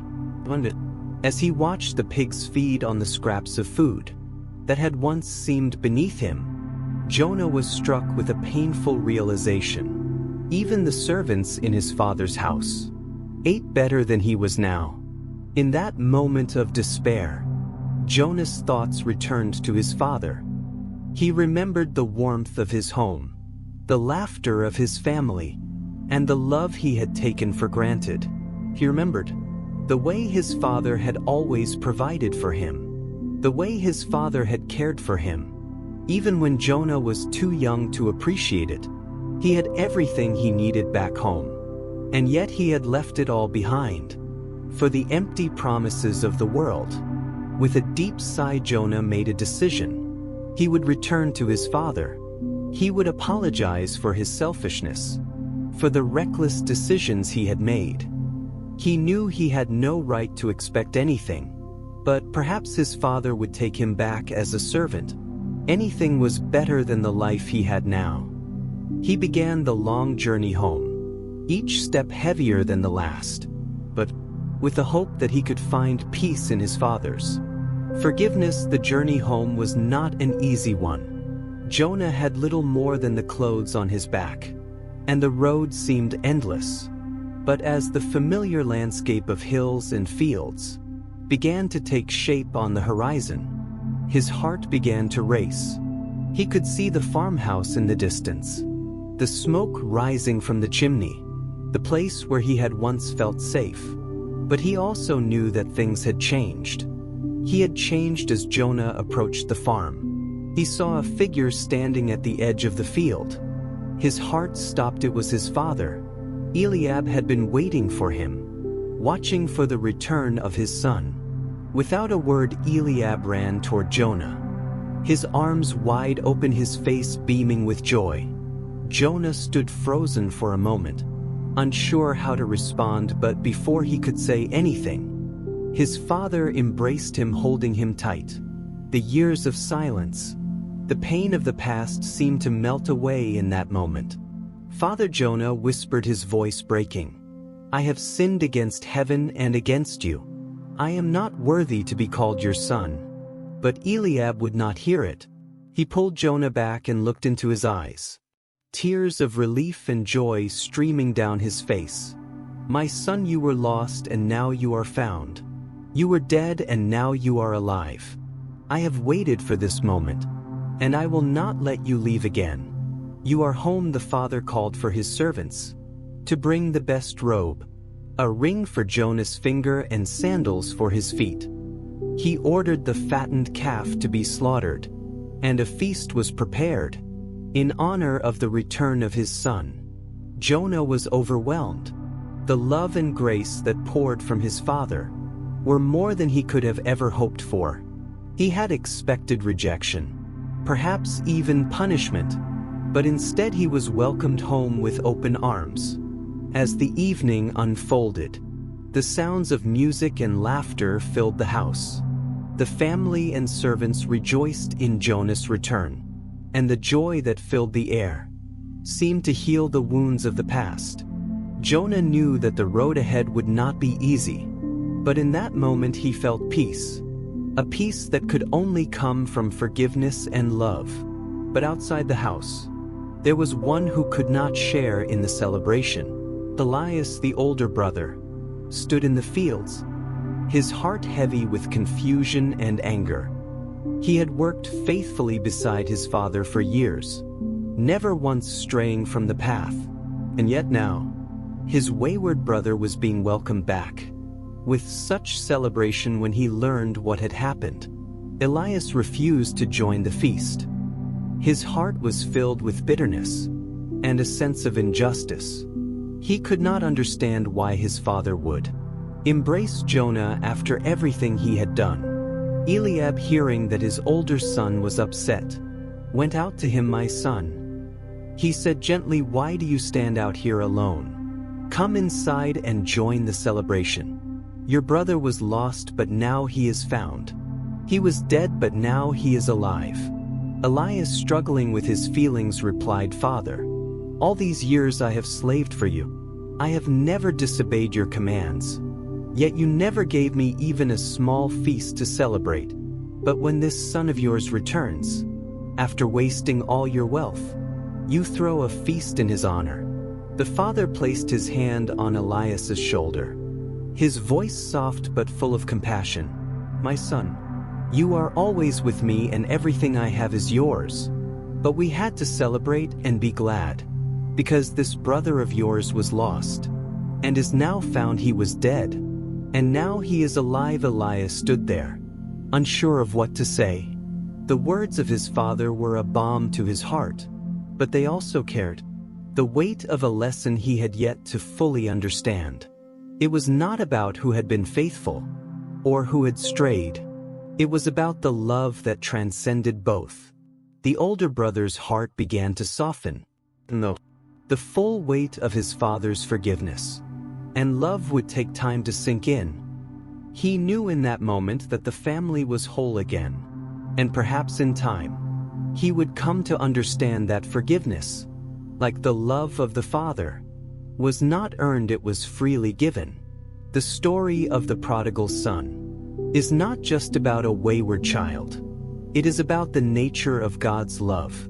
It is about grace that forgives, mercy that restores, and peace that heals the brokenhearted.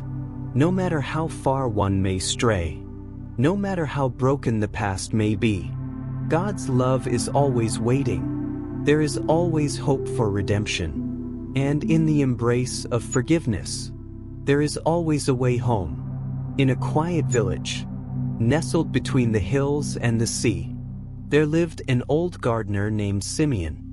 His garden was neither vast nor grand, but those who passed by always lingered near his gate. Children leaned on the stone fence to watch the butterflies dance.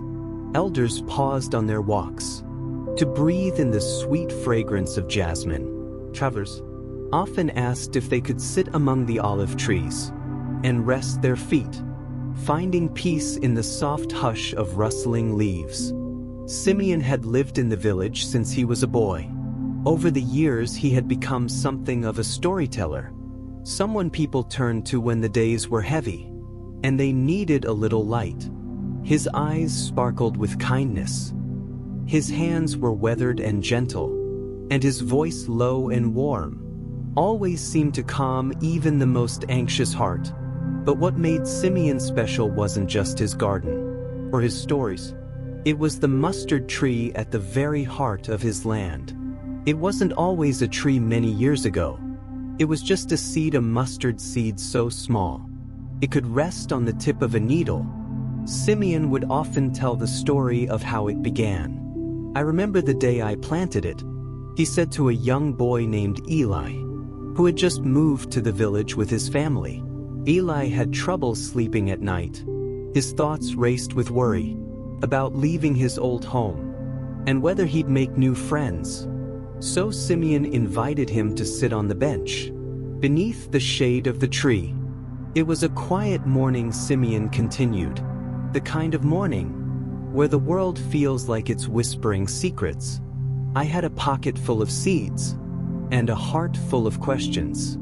I had just lost someone I loved dearly, my wife Miriam. The days felt gray and the nights too long. I couldn't find the strength to dream anymore. Eli listened closely, his small hands folded in his lap that day. Simeon said, "I looked down at the mustard seed in my hand, and I thought, what good could come from something so small? I almost tossed it away.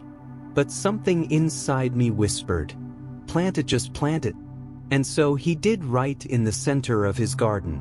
Simeon knelt in the soil and gently pressed the mustard seed into the earth. It was so tiny, he said with a smile. I thought I might never see it again, but I watered it, I waited. I hoped Eli returned every afternoon after school to sit beneath the tree. And each time Simeon shared a little more of the story. It didn't sprout the next day. He said once, as the two of them shelled peace together, or the day after weeks passed. 10 months I watered the patch of soil, pulled weeds away and spoke to it gently, like you would a scared animal. What did you say? Eli asked. I said things like the world is waiting for you, and you're not alone in the dark. Simeon replied, and I didn't even know if it could hear me, but the act of caring for it, it began to heal me too eventually. A green sprout peeked through the soil. Small, almost fragile, but there was a life. It grew slowly, inch by inch, unnoticed by most. But Simeon saw it, and something inside him began to grow to hope. Years passed, the sprout became a shrub, and then one day it surprised everyone. It became a tree, not a towering cedar or a mighty oak, but a mustard tree. Its branches were soft and curving, its leaves light and airy. Birds began to visit, building their nests in its arms. Bees buzzed happily through its blossoms. And the garden, once quiet and private, became a haven. Simeon saw how the mustard tree attracted life, how its gentle presence invited others together. He began planting other seeds too. Lavender, rosemary, grapes. The garden flourished, but the mustard tree remained the heart of it all. People from the village came to sit beneath it, not just for rest but for comfort. They brought their stories a young mother who had lost her way, an old soldier who no longer dreamed, a teenager who felt invisible in the world. Simeon listened to each one, offering no grand advice, just kindness, and the gentle reassurance that even the smallest things can grow into something wonderful. One spring afternoon, Simeon welcomed a group of children from the nearby school into the garden with little packets of seeds. He taught them how to kneel, and so gently they laughed, their hands covered in dirt. Their hearts light, they took their seedlings home, promising to care for them. A year later they returned, with photos and stories of their growing plants. Some had turned into herbs in kitchen windows. Others had flowered in tiny courtyards. But each had a place of purpose. Simeon would often say, each act of kindness, each gentle word, each patient smile, they're all seeds, you never know what they'll grow into. Years turned into decades. Children who once listened to Simeon's stories grew up and began planting their own seeds. They remembered his words. Don't be discouraged by how small something seems. Love, kindness, faith, forgiveness. They all begin small like a seed, but if you care for them, they will grow. Eli, now a young man, had become one of those gardeners of the heart. He had faced storms, loss, uncertainty, doubt, but always returned to the lesson he had learned. Beneath the mustard tree, he eventually took up a small piece of land on the edge of the village and began to cultivate his own garden. It wasn't large, but it was welcoming. A few children who struggled with anxiety or sadness came to him, and Eli told them stories. Simeon's stories. He handed them tiny seeds and said, "Let's see what grows." And just as it had for Simeon, the act of nurturing something small reminded Eli of the goodness still present in the world. When Simeon passed away, the village mourned, but they did not despair. Instead, they came together and cared for his garden. The mustard tree still stood tall, not the tallest, but the most loved, and beneath it, someone had placed a carved stone that read, "From the smallest seed love grew." The story of Simeon and his mustard tree became part of the village's rhythm.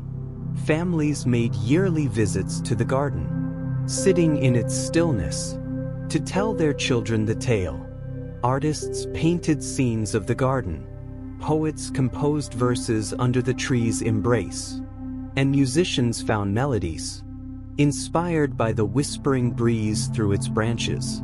School teachers wove the story into their lessons, reminding students that everything meaningful begins in small, quiet ways. A festival eventually blossomed from Simeon's legacy, a gathering each spring called Seed Day. On this day, every villager would plant a seed, somewhere in the community, a window box, a roadside verge, a school garden. They would write their hopes on slips of paper and tuck them into the soil. As the seasons passed, these small beginnings transformed the village into a tapestry of color and fragrance, symbolizing unity, patience, and shared dreams. Eli, older now and with silver in his beard, often sat where Simeon once did. Children gathered around him as he repeated the story, each time adding new chapters, drawn from the lives of those the mustard tree had touched. Every seed has its season, he'd say, and every heart can be a garden. As time continued its gentle march, the legacy of the mustard trees spread beyond the village. Word of the garden and Simeon's story traveled to nearby towns. Curious visitors made pilgrimages to the village, eager to sit under the famous tree and feel the peace that so many had described. Some were skeptics, others burdened by grief, but all left changed in some way, renewed by the quiet lesson of the seed that grew into something beautiful. The village built a small learning center near the garden where volunteers taught about plants, kindness, and the power of patience. Children learned not only how to garden, but how to listen, how to care, and how to believe in the potential of small beginnings. The center was named Simeon's Hope. Eli, as the honorary caretaker, held monthly story nights under the stars. Lanterns hung from the tree's limbs, casting soft golden light. Villagers brought blankets, tea, and open hearts, and in the glow of the lanterns, stories were told, not just Simeon's, but those of the people Simeon had inspired. One evening, as Eli watched a new group of children plant seeds beside the garden, he saw something he hadn't noticed before. Among the roots of the old mustard tree, new sprouts had begun to grow, tiny mustard shoots reaching up through the soil. The tree was multiplying quietly, continuing its work with tears in his eyes. Eli whispered, "The story goes on." And so it did. From the smallest seed, a forest of kindness began to grow. One garden, one story, one heart at a time. In the rolling hills of ancient Canaan, where the sun kissed the earth each morning, and flocks grazed peacefully in the meadows, there lived a young man named Joseph.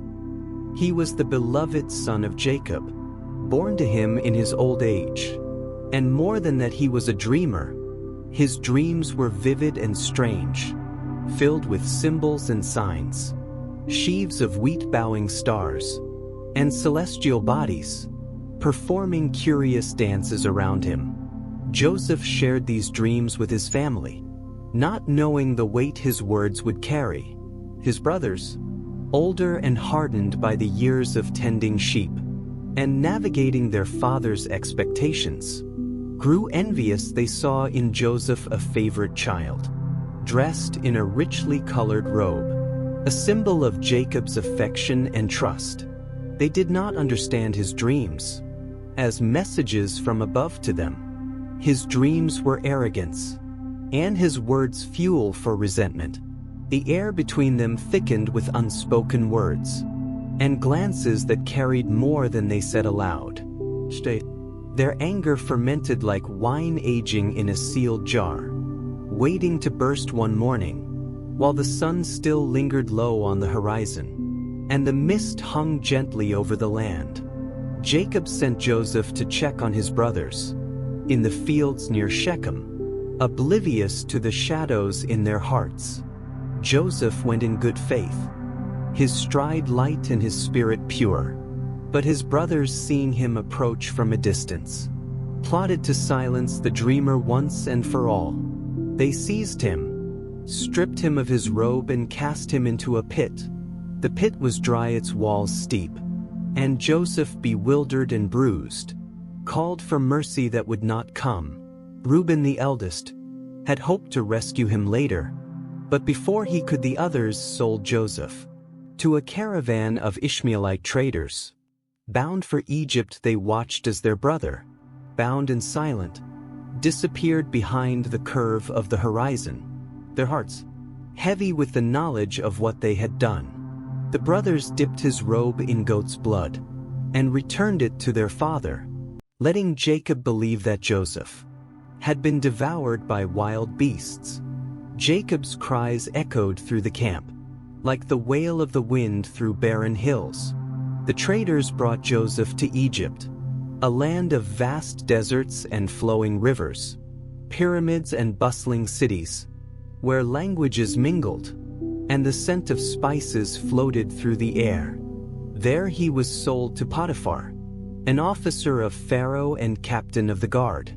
Though far from home and burdened by betrayal, Joseph remained faithful. He worked diligently, his calm spirit and honest hands earning Potiphar's trust in time. Joseph was made overseer of his household. His integrity, even in a foreign land, shone like a lamp in the night. But peace in Egypt was fleeting. Potiphar's wife, captivated by Joseph's appearance and strength of character, sought to seduce him. Joseph refused, loyal to his master and to God. In her fury at being spurned, she falsely accused him and Potiphar though perhaps doubtful, cast Joseph into prison, behind stone walls and iron bars. Joseph once again found himself at the mercy of a world he had not wronged yet. Even in prison, Joseph did not waver. He continued to serve with humility, and soon the warden entrusted him with responsibilities. In the darkness of the dungeon, Joseph encountered two of Pharaoh's servants, the cupbearer and the baker, each troubled by dreams they could not interpret. Joseph, drawing on the gift God had given him, listened and offered them the meanings of their dreams. The cupbearer would be restored. The baker, condemned, the interpretations proved true, and Joseph's words bore fruit.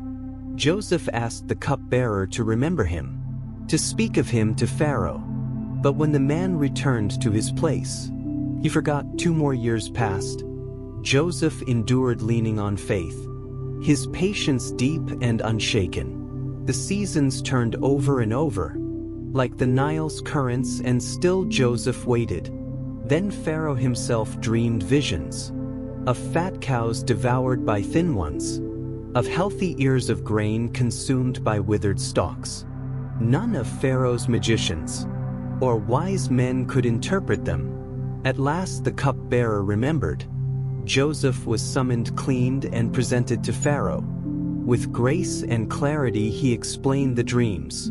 7 years of abundance would be followed by 7 years of famine. Joseph advised Pharaoh to store food during the good years, to prepare for the hard ones. His calm logic and divine insight silenced the court.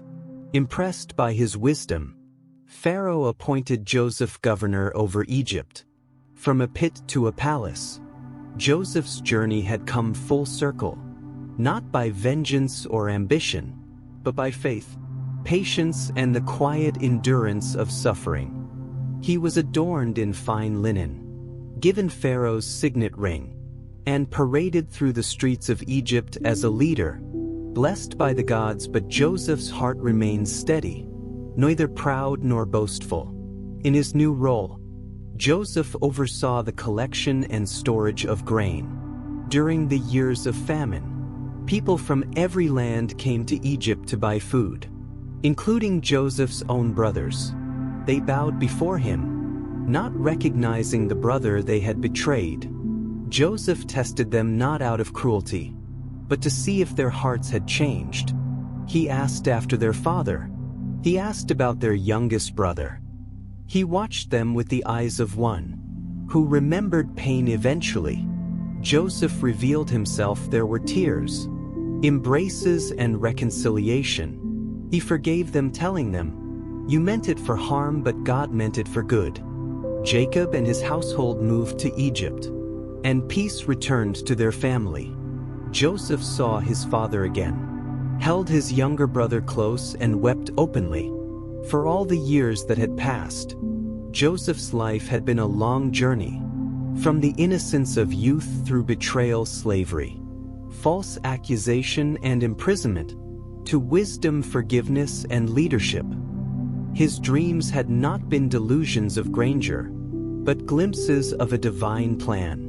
His story became a living parable of how hardship can shape the soul, and how the seeds of faith, sown in sorrow, can bloom into triumph. Years passed. Joseph married and had children. He gave them names that carried memories. Manasseh, God has made me forget my trouble, and Ephraim, God has made me fruitful in the land of my suffering. He ruled justly, guided Egypt through the famine, and became a bridge between nations. And when his time came, he spoke to his brothers and their children of God's promises, urging them never to forget their true home. Joseph's legacy endured long after he was gone. Stories of his resilience were passed down around firesides and from scrolls, read aloud in synagogues. He was remembered not just as a ruler, but as a peacemaker, a beacon for those who wander in darkness. Tribes that once bore the scars of division found unity in his memory. His children grew strong, their descendants numerous, and their names carried the strength of a father who trusted beyond what eyes could see. And so Joseph lived on, a shepherd of hope in a foreign land, a man of peace amidst the storms of life, and a dreamer whose faith never wavered. His name was remembered not only for his wisdom, but for his heart for the peace he gave, the forgiveness he offered, and the quiet strength he carried through every trial. He became for generations to come a beacon of how divine purpose can be found, even in the darkest valley, and how the gentle whisper of faith can outlast the loudest storm. In the early days of a people just freed from bondage, beneath the sky painted with the hues of dawn and hope, the Israelites journeyed through a vast wilderness. Their feet were sore from the long path out of Egypt, but their hearts pulsed with new breath, new life. They had crossed the Red Sea, seen the mighty hand of God part the waters, and now they walked toward a promise, a home they had never known but carried in their hearts. Their leader Moses was a man of vision and humility, once a prince of Egypt, now a shepherd of people. He led not with the power of might, but with the quiet strength of faith. God spoke to Moses as one might speak to a trusted friend, and it was on one of these days, when the desert wind whispered across the sand, and the camp lay quiet in the valley below Mount Sinai, that God called Moses up the mountain. The mountain loomed ancient and solemn, its peak shrouded in mist. As Moses climbed, each step was a prayer, each breath of hope. At the summit, where the world fell silent and the sky pressed close, God revealed something wondrous, not just for Moses, but for all of Israel and for all generations to come. God gave commandments not as rules to burden, but as gifts to guide, words etched in stone, yet meant to be written on the heart. I am the Lord your God, the voice of the Almighty said, who brought you out of the land of Egypt, out of the house of slavery. And then followed 10 words, 10 pathways, 10 gentle boundaries, that promised peace and order in a world that had known too much chaos. You shall have no other gods before me. You shall not make for yourself a carved image. You shall not take the name of the Lord, your God, in vain. Remember the Sabbath day to keep it holy. Honor your father and your mother. You shall not murder. You shall not commit adultery. You shall not steal. You shall not bear false witness against your neighbor. You shall not covet. Each commandment was a whisper of peace, a rhythm of a life lived rightly. Not a burden but a blessing. They were words to live by, in the quiet of the dawn and in the storms of dusk, in moments of joy and seasons of hardship. The commandments wove into the hearts of the people, of fabric of community, of respect, of deep reverence for the sacredness of life. When Moses descended with the tablets in hand, his face shone not from the blaze of the mountain, but from the presence of the divine. The people waited at the foot of Sinai, quiet, reverent, stirred by all. They did not know what lay written, but they felt the change in the air, the shift in the world. The commandments came not with thunder now, but with stillness, a gentle echo of God's voice that promised them peace, if they would only listen. In the days that followed, the Israelites began to understand. These laws were not to constrain, but to protect. They were not chains, but compasses. They pointed toward a life in harmony with God, with one another and within themselves. When followed, there was justice in their courts, rest in their homes, and joy in their gatherings.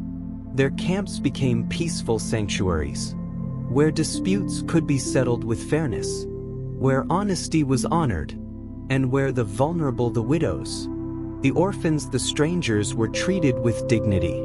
The commandments began shaping not just their behavior, but their identity. They were no longer slaves of Egypt, but people of God, set apart by love and obedience.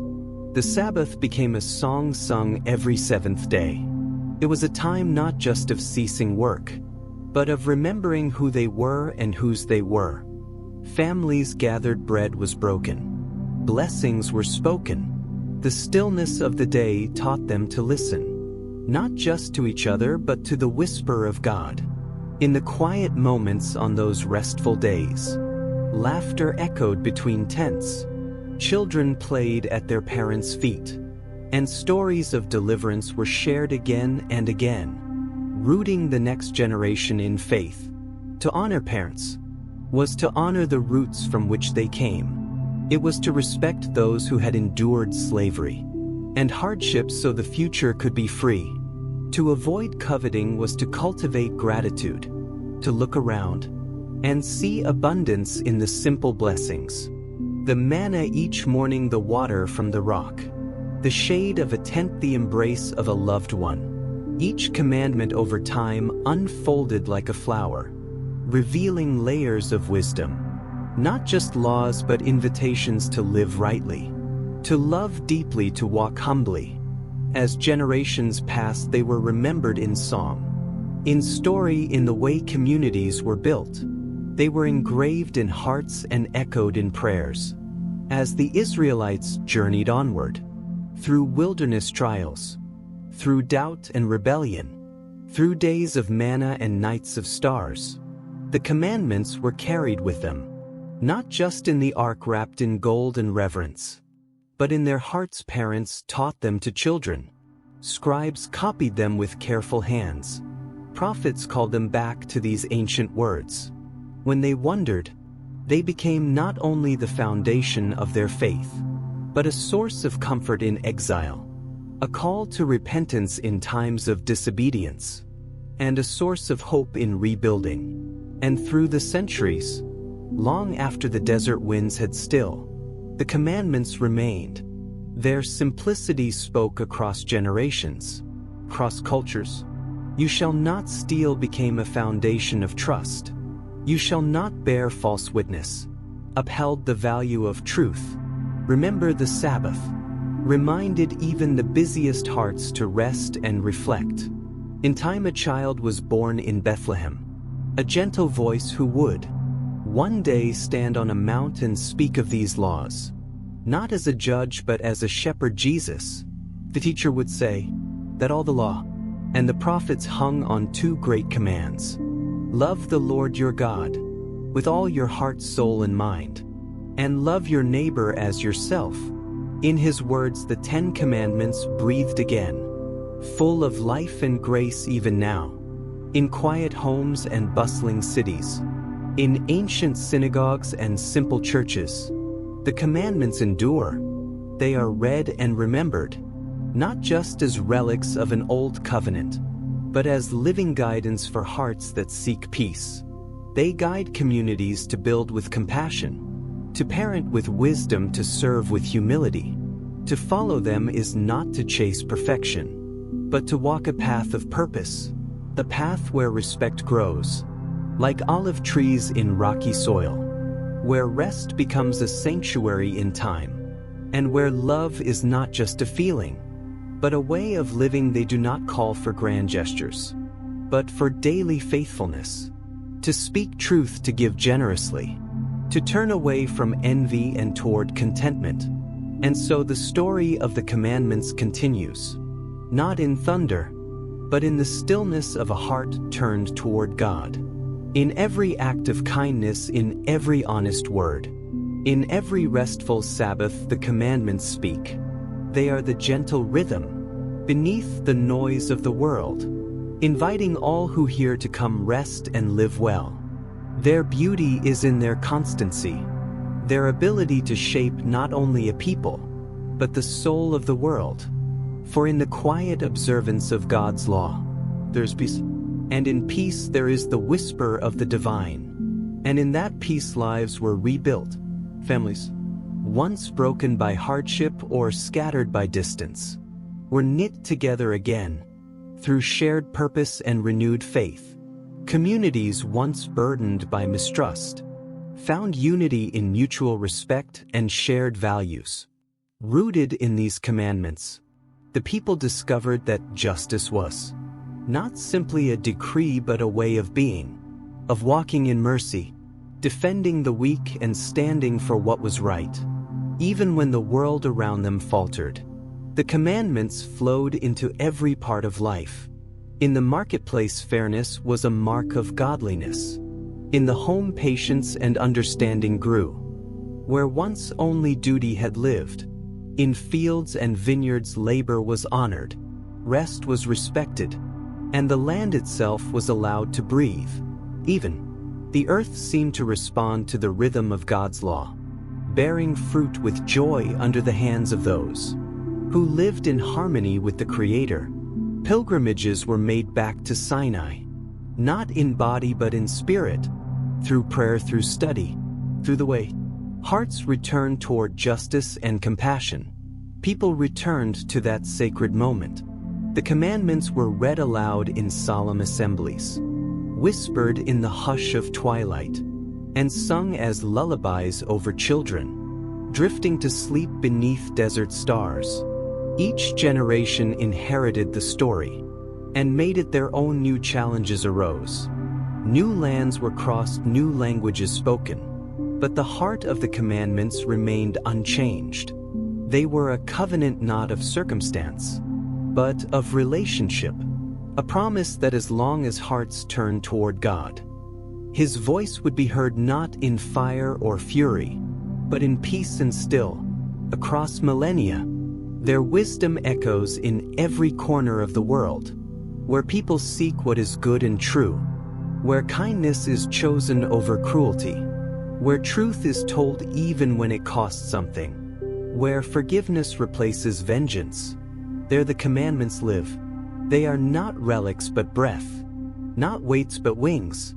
They offer a vision of life, not shaped by fear or dominance, but by love, love that serves, love that listens, love that does not demand, but gives. This is the heart of the commandments, not merely to obey but to love well, to love the one who gives breath, and to love those who share the breath.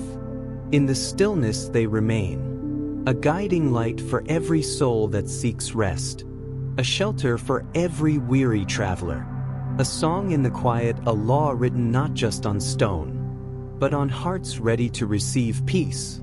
And in this peace the story is never ending. It begins anew with every sunrise, with every act of mercy, with every heart turned heavenward. The commandments do not grow old. They grow deeper. They grow into the marrow of a people who remember, who live and who love. In the shadow of the mountain where God whispered, and the world was changed forever. In the small village of Bethsa, nestled against the rolling hills of Galilee, Eliakim had spent his entire life in darkness. From the time of his birth, the world had been an indistinct blur. He had never seen the face of his mother, the vibrant colors of the fields, or the bright blue sky above. The world around him was merely a place of shadows, with sounds and touches, forming his understanding of reality. His parents, devout and loving, had long since come to terms with their son's blindness, though their hearts remained heavy. Every day they offered prayers, begging God for mercy and a miracle. But as the years passed without change, the light of hope slowly faded. They raised their son with love and wisdom, teaching him how to navigate a world that others seemed to see so clearly. Yet deep within Eliakim's heart, there was an aching void. He longed to see the faces of his family, to experience the beauty of the world that others so easily described. But most of all, he longed for the day when he would be able to stand in the light, not just physically but spiritually. Eliakim spent his days by the gates of the village, listening to the sounds of life. As the townspeople came and went, he heard the laughter of children, the clinking of coins being dropped into his hands, and the soothing murmur of the wind as it passed through the trees. The quiet life he led was filled with routine, begging for alms waiting, and enduring the occasional glance of pity or judgment from others in the hearts of some. His blindness was seen as a curse, a punishment for sins committed by him or his parents. Despite the whispers and the judgments, Nahum had learned to bear his blindness with a quiet dignity. He had learned to accept that this was the life he had been given, even though it felt incomplete. Little did he know, his journey was about to take a profound turn, one that would shatter all his understanding of the world and of God. One morning, as the sun cast long shadows over the village, and the air was heavy with anticipation, Nahum heard an unfamiliar sound. It was the murmur of a growing crowd, voices rising in excitement and wonder. He turned his head slightly, straining to listen, but all he could make out were fragments of conversations. "Jesus, he's coming here to Bethesda," someone whispered. "Jesus, the one who heals the sick," another voice asked, filled with awe. Eliakim's heart quickened. He had heard rumors of this man named Jesus, stories from travelers who spoke of miracles and healings, of a man who claimed to be the Son of God. Could it be true? Could this man heal the blind? His thoughts raced as the crowd drew near. The sound of footsteps grew louder, and he could feel the energy in the air shift. Jesus was close. But what would it mean for him? Could this man, this teacher, truly restore his sight? Part 2. The encounter with Jesus. The crowd parted as Jesus approached. Eliakim could hear the footsteps of the teacher, the soft rustling of the crowd, and the low hum of voices that seemed to speak in hushed reverence. And then the crowd grew still. Eliakim could sense the presence of Jesus. Before he saw him, there was something about the air that felt different, charged with a divine energy. Jesus stopped before him, and Eliam felt a warm, comforting presence wash over him. "Do you believe in the Son of Man?" Jesus asked gently. Eliakim's heart pounded. He had heard of this man Jesus. He had heard the stories of healings, of miracles that defied logic. But could this man truly heal him? Could he give him the one thing he had longed for? His entire life. "Who is he? Lord, tell me so that I may believe in him," Eliam asked, his voice trembling with both hope and doubt. Jesus smiled warmly. "You have seen him. It is he who is speaking to you." Eliakim's heart seemed to leap in his chest. He could feel the light in Jesus' words, even if his eyes could not yet fully comprehend it. A sense of peace settled over him, and for a brief moment, the shadows of his world began to lift. "I believe," Eliam whispered, his voice barely audible, but filled with a profound conviction. Part 3. The healing moment. Without another word, Jesus bent down, his touch gentle as he reached for the ground. Eliakim felt the coolness of the earth and the warmth of Jesus' hands as he mixed the dust with saliva. For a moment there was a strange silence, as if the entire world was holding its breath. And then Jesus gently placed the paste on Eliakim's eyes. The world was still, the air held its breath. "Go," Jesus said softly. "Wash in the pool of Siloam." Eliakim's hands trembled as he stood. For the first time in his life, the sound of water felt like a new kind of invitation. He knew the path to the pool well, having walked it countless times. Guided by the sounds of his surroundings, he set off with slow, deliberate steps, the cool earth beneath his feet. As he neared the pool of Salome, his mind swirled with anticipation.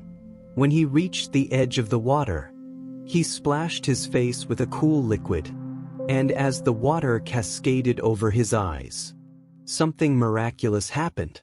The world began to shift. He felt the tingling sensation of light, of something beyond the physical realm, filling his vision. The first shapes began to come into focus. The outline of the trees, The ripples on the surface of the water, the pale blue sky stretching overhead. Eliakim gasped, his breath catching in his throat. He could see for the first time in his life.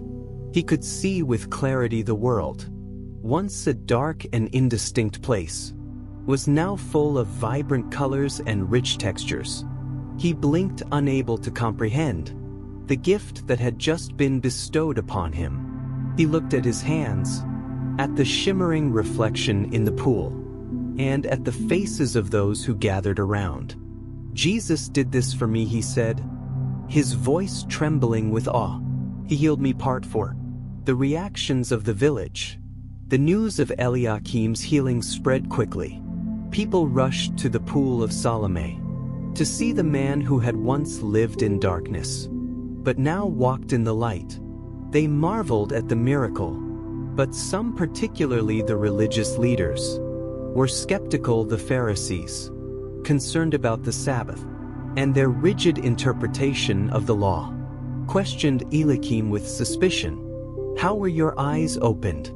they demanded. "The man called Jesus made mud and put it on my eyes." Eliam replied, his voice steady but filled with joy.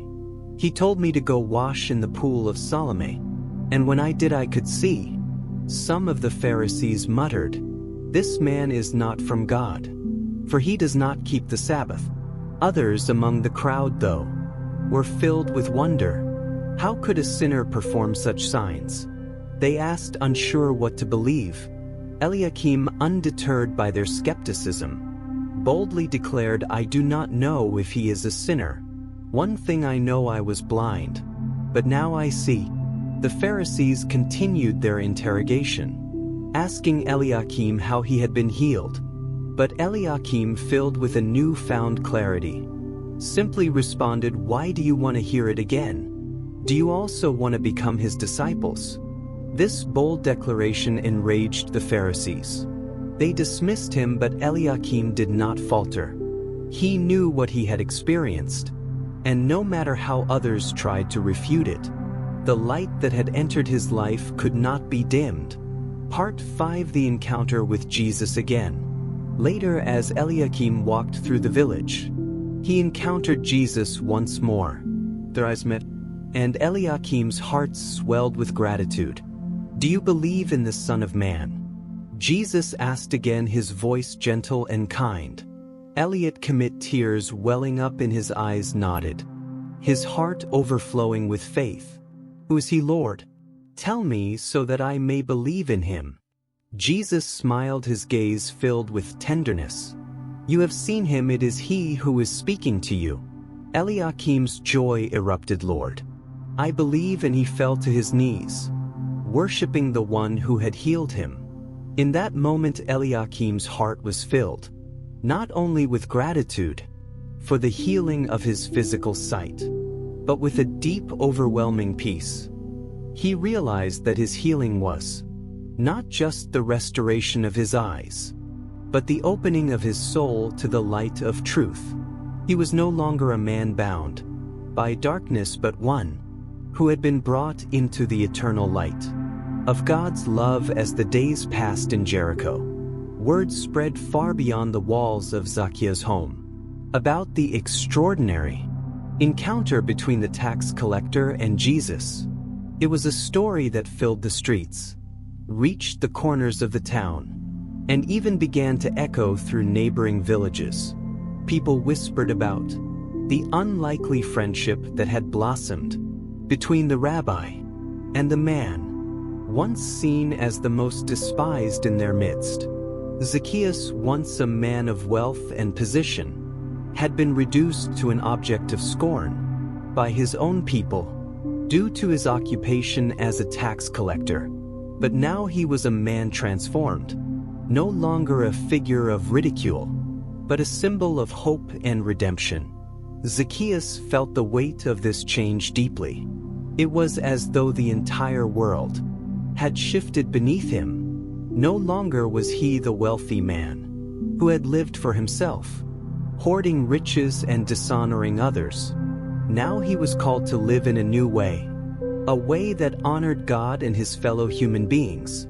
The man who had once used his position to exploit others, for his own gain, was now giving generously to the poor. The one who had cheated and deceived was now making restitution and seeking forgiveness from those he had wronged. It was a process that would take time, but Zacchaeus was determined to walk this new path, knowing that his past actions had been forgiven and that he was now called to live in the light of God's love. Zacchaeus reflected on the words Jesus had spoken to him. Salvation has come to this house. Today those words echoed in his heart, and he realized that Jesus' visit was not just a moment of compassion, but a turning point in his life. It was a call to change, to be more than he had ever been before. The words of Jesus were not just a promise of salvation, but an invitation to a new life, one that was rooted in love, kindness, and generosity. As Zacchaeus began to give back what he had taken unjustly, he found that the more he gave, the more peace he experienced. It was as though the weight that had burdened his soul for so long began to lift with each act of restitution. The people who had once avoided him, scorned him, and whispered behind his back began to look at him differently. They saw the change in him, saw the sincerity in his actions. Though some remained skeptical at first, others began to see the depth of his transformation. Zacchaeus was not simply paying back what he had stolen. Out of guilt, he was giving, because he had been changed from the inside out. His acts of generosity were a reflection of the deep well of gratitude and love that had taken root in his heart. After encountering Jesus, one of the first to notice Zacchaeus' transformation was his own family. His wife, who had long been embarrassed by his actions and the way he had isolated them from their community, began to see her husband in a new light. His children, once too young to understand the full weight of his wrongs, now began to see the man who had been selfish and distant become a father who was kind and present. Zacchaeus found joy in his family again, something that had been lost in the pursuit of wealth and status. His home, once a place of silence and solitude, became a place of laughter, love, and fellowship. His children saw in him not just a father, but a man who had been given a second chance, a man who had chosen to live a life of humility and compassion. But it wasn't just Zacchaeus' family that noticed the change. The people of Jericho, who had once regarded him with disdain, began to speak of him in a different way. They began to call him by a new name, not Zacchaeus the tax collector, but Zacchaeus the redeemed. It was a name that reflected not just his actions, but the work that God had done in his life.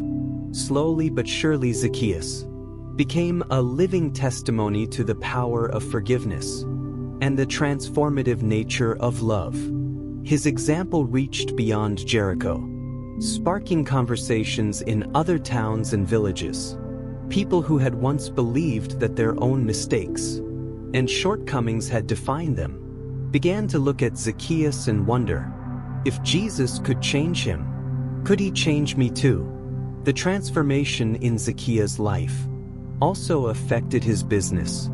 While he had once been known for his ruthless collection of taxes, he now found himself using his wealth and resources to create opportunities for those in need.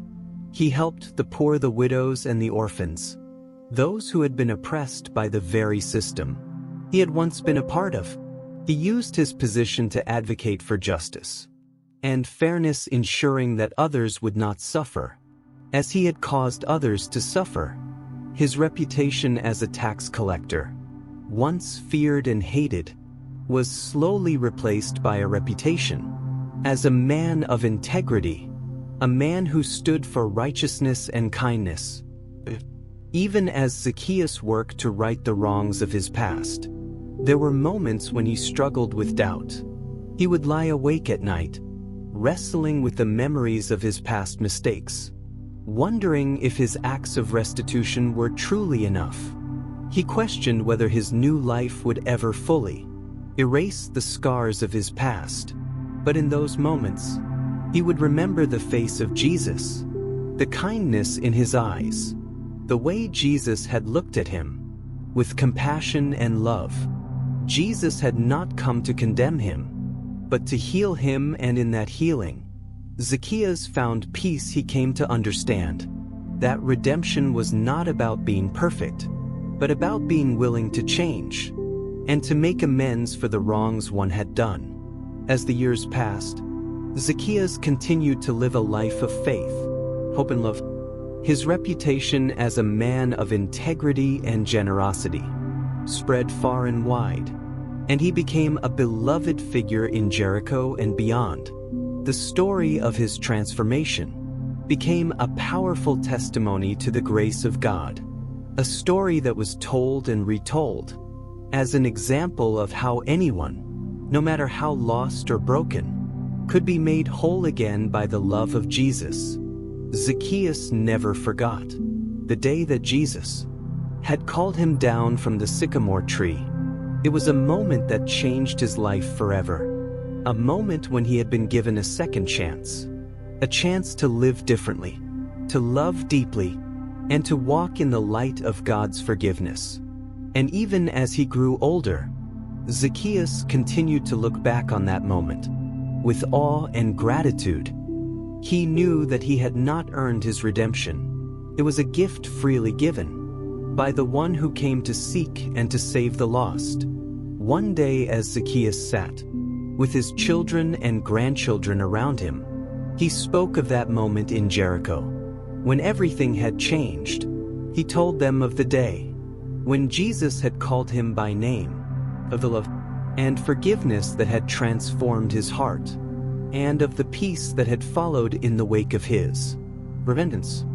His children and grandchildren listened with wide eyes, captivated by the story of grace and redemption. They saw in him not just a man who had been forgiven, but a man who had chosen to live out that forgiveness every day of his life. And so Zacchaeus' story became a story that lived on, not just in the history of Jericho, but in the hearts of all who heard it. It was a story of transformation, of redemption, and of the boundless love that Jesus offers to all who are willing to receive it.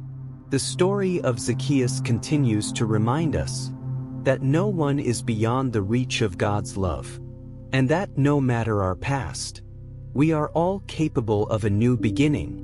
In the quiet moments of reflection, Zacchaeus would look back on his life and smile, knowing that the journey he had taken, from selfishness to redemption, was a journey that was not only possible, but necessary. He had been healed, and in that healing he had found peace, a peace that filled his heart, his home, and his community, a peace that could never be taken away. Thank you for joining me here at Calm Nest, where sacred stories find a soft place to rest and weary hearts find peace. As we come to the end of this story, may the words you've heard settle gently in your soul, like a quiet stream, like a soft whisper of grace. The Bible tells us that God's word is a lamp to our feet and a light to our path. Even now, as the day fades or the night draws near, that light continues to guide you, gently, faithfully, lovingly. Whether you listen to be comforted, to fall asleep, or simply to feel closer to something eternal, know this: you are deeply loved by the one who wrote every story and still writes yours. Every ending is just another beginning with him. If this story touched your heart, I invite you to return again. There are many more stories to tell, stories of hope, of healing, of second chances, and quiet strength. Stories that remind us we are never alone. So until next time, may peace wrap around you like a warm blanket. May your thoughts be calm, your rest be sweet, and your spirit be still. This is Calm Nest, a place of peace, a place of prayer, a place to simply be. Good night, and may God watch over you.